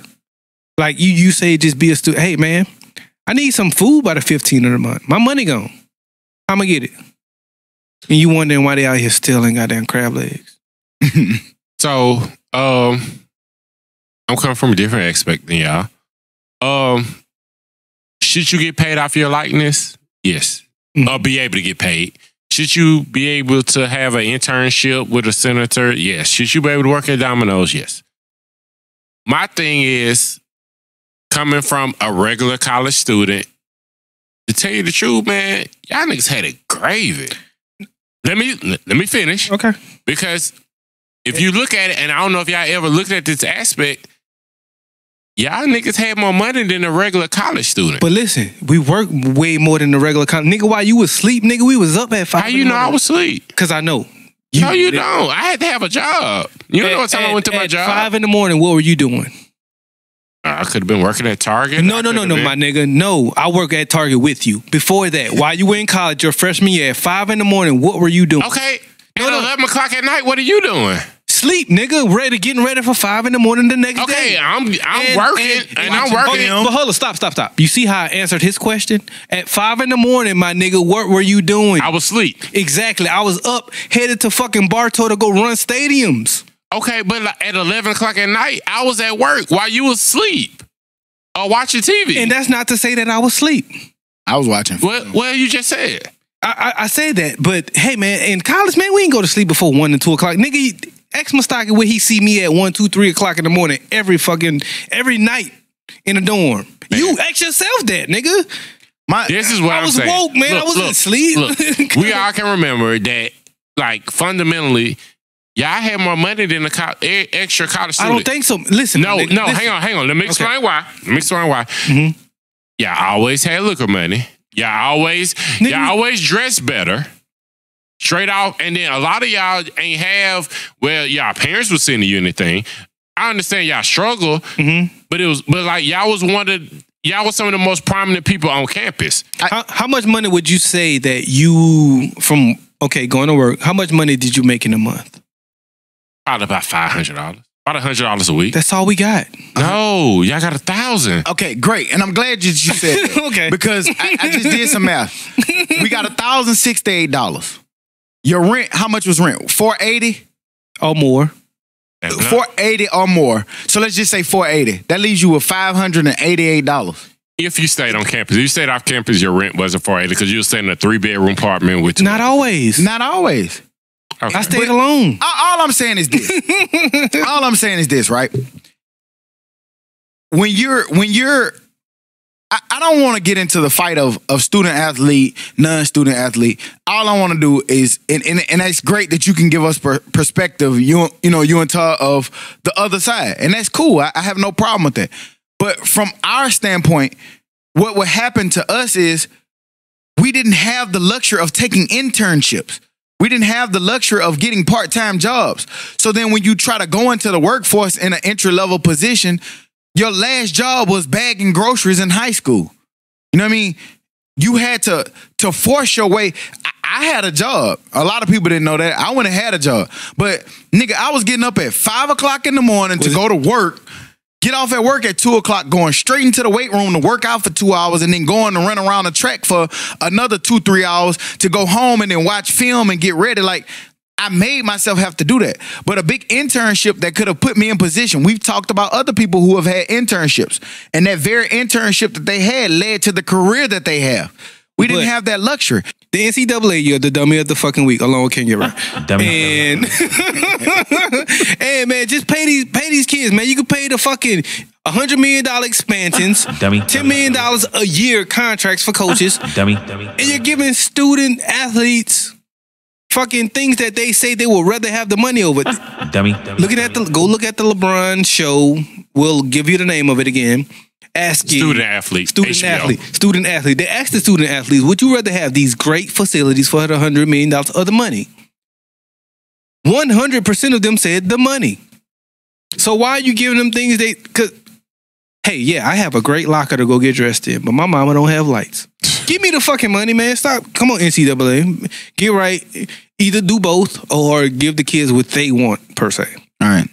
And I'm feeling kind of like fucking Earl Thomas. I ain't hurt. But I'm shooting a bird at you, nigga, because I'm feeling done. Everybody get the sick bird. Of y'all niggas. All you niggas, I ain't talking about y'all out there. I'm talking about the Dummies Podcast. All you niggas get the bird, because we out this motherfucker. I am sick of seeing you niggas, though, goddamn. Man, I don't want to end it just yet. It felt fucking amazing to do nothing on a Saturday. Nah, so? On a Saturday, my nigga. Why so, man? What you did yesterday? I want to record. What you did yesterday, though? Ate hors d'oeuvres. Hors d'oeuvres. Hey, that. Nigga had a teeth. Stayed over here while they was over there kiki and You got ha. to chill and relax, man. Nothing Oh yeah, it was great. Like, but you know, I'm the only child, so I love being alone. Me too. Well, I'm not the only child, but I feel like because I have a sister who we. Oh damn, I keep forgetting about my sister. That But nigga crazy. That nigga- but like she 15 years to my, you know, like she was born on my 15th birthday, so I'd be good just being alone. I enjoy the fuck out of myself. Dummy. Uh, Dummy.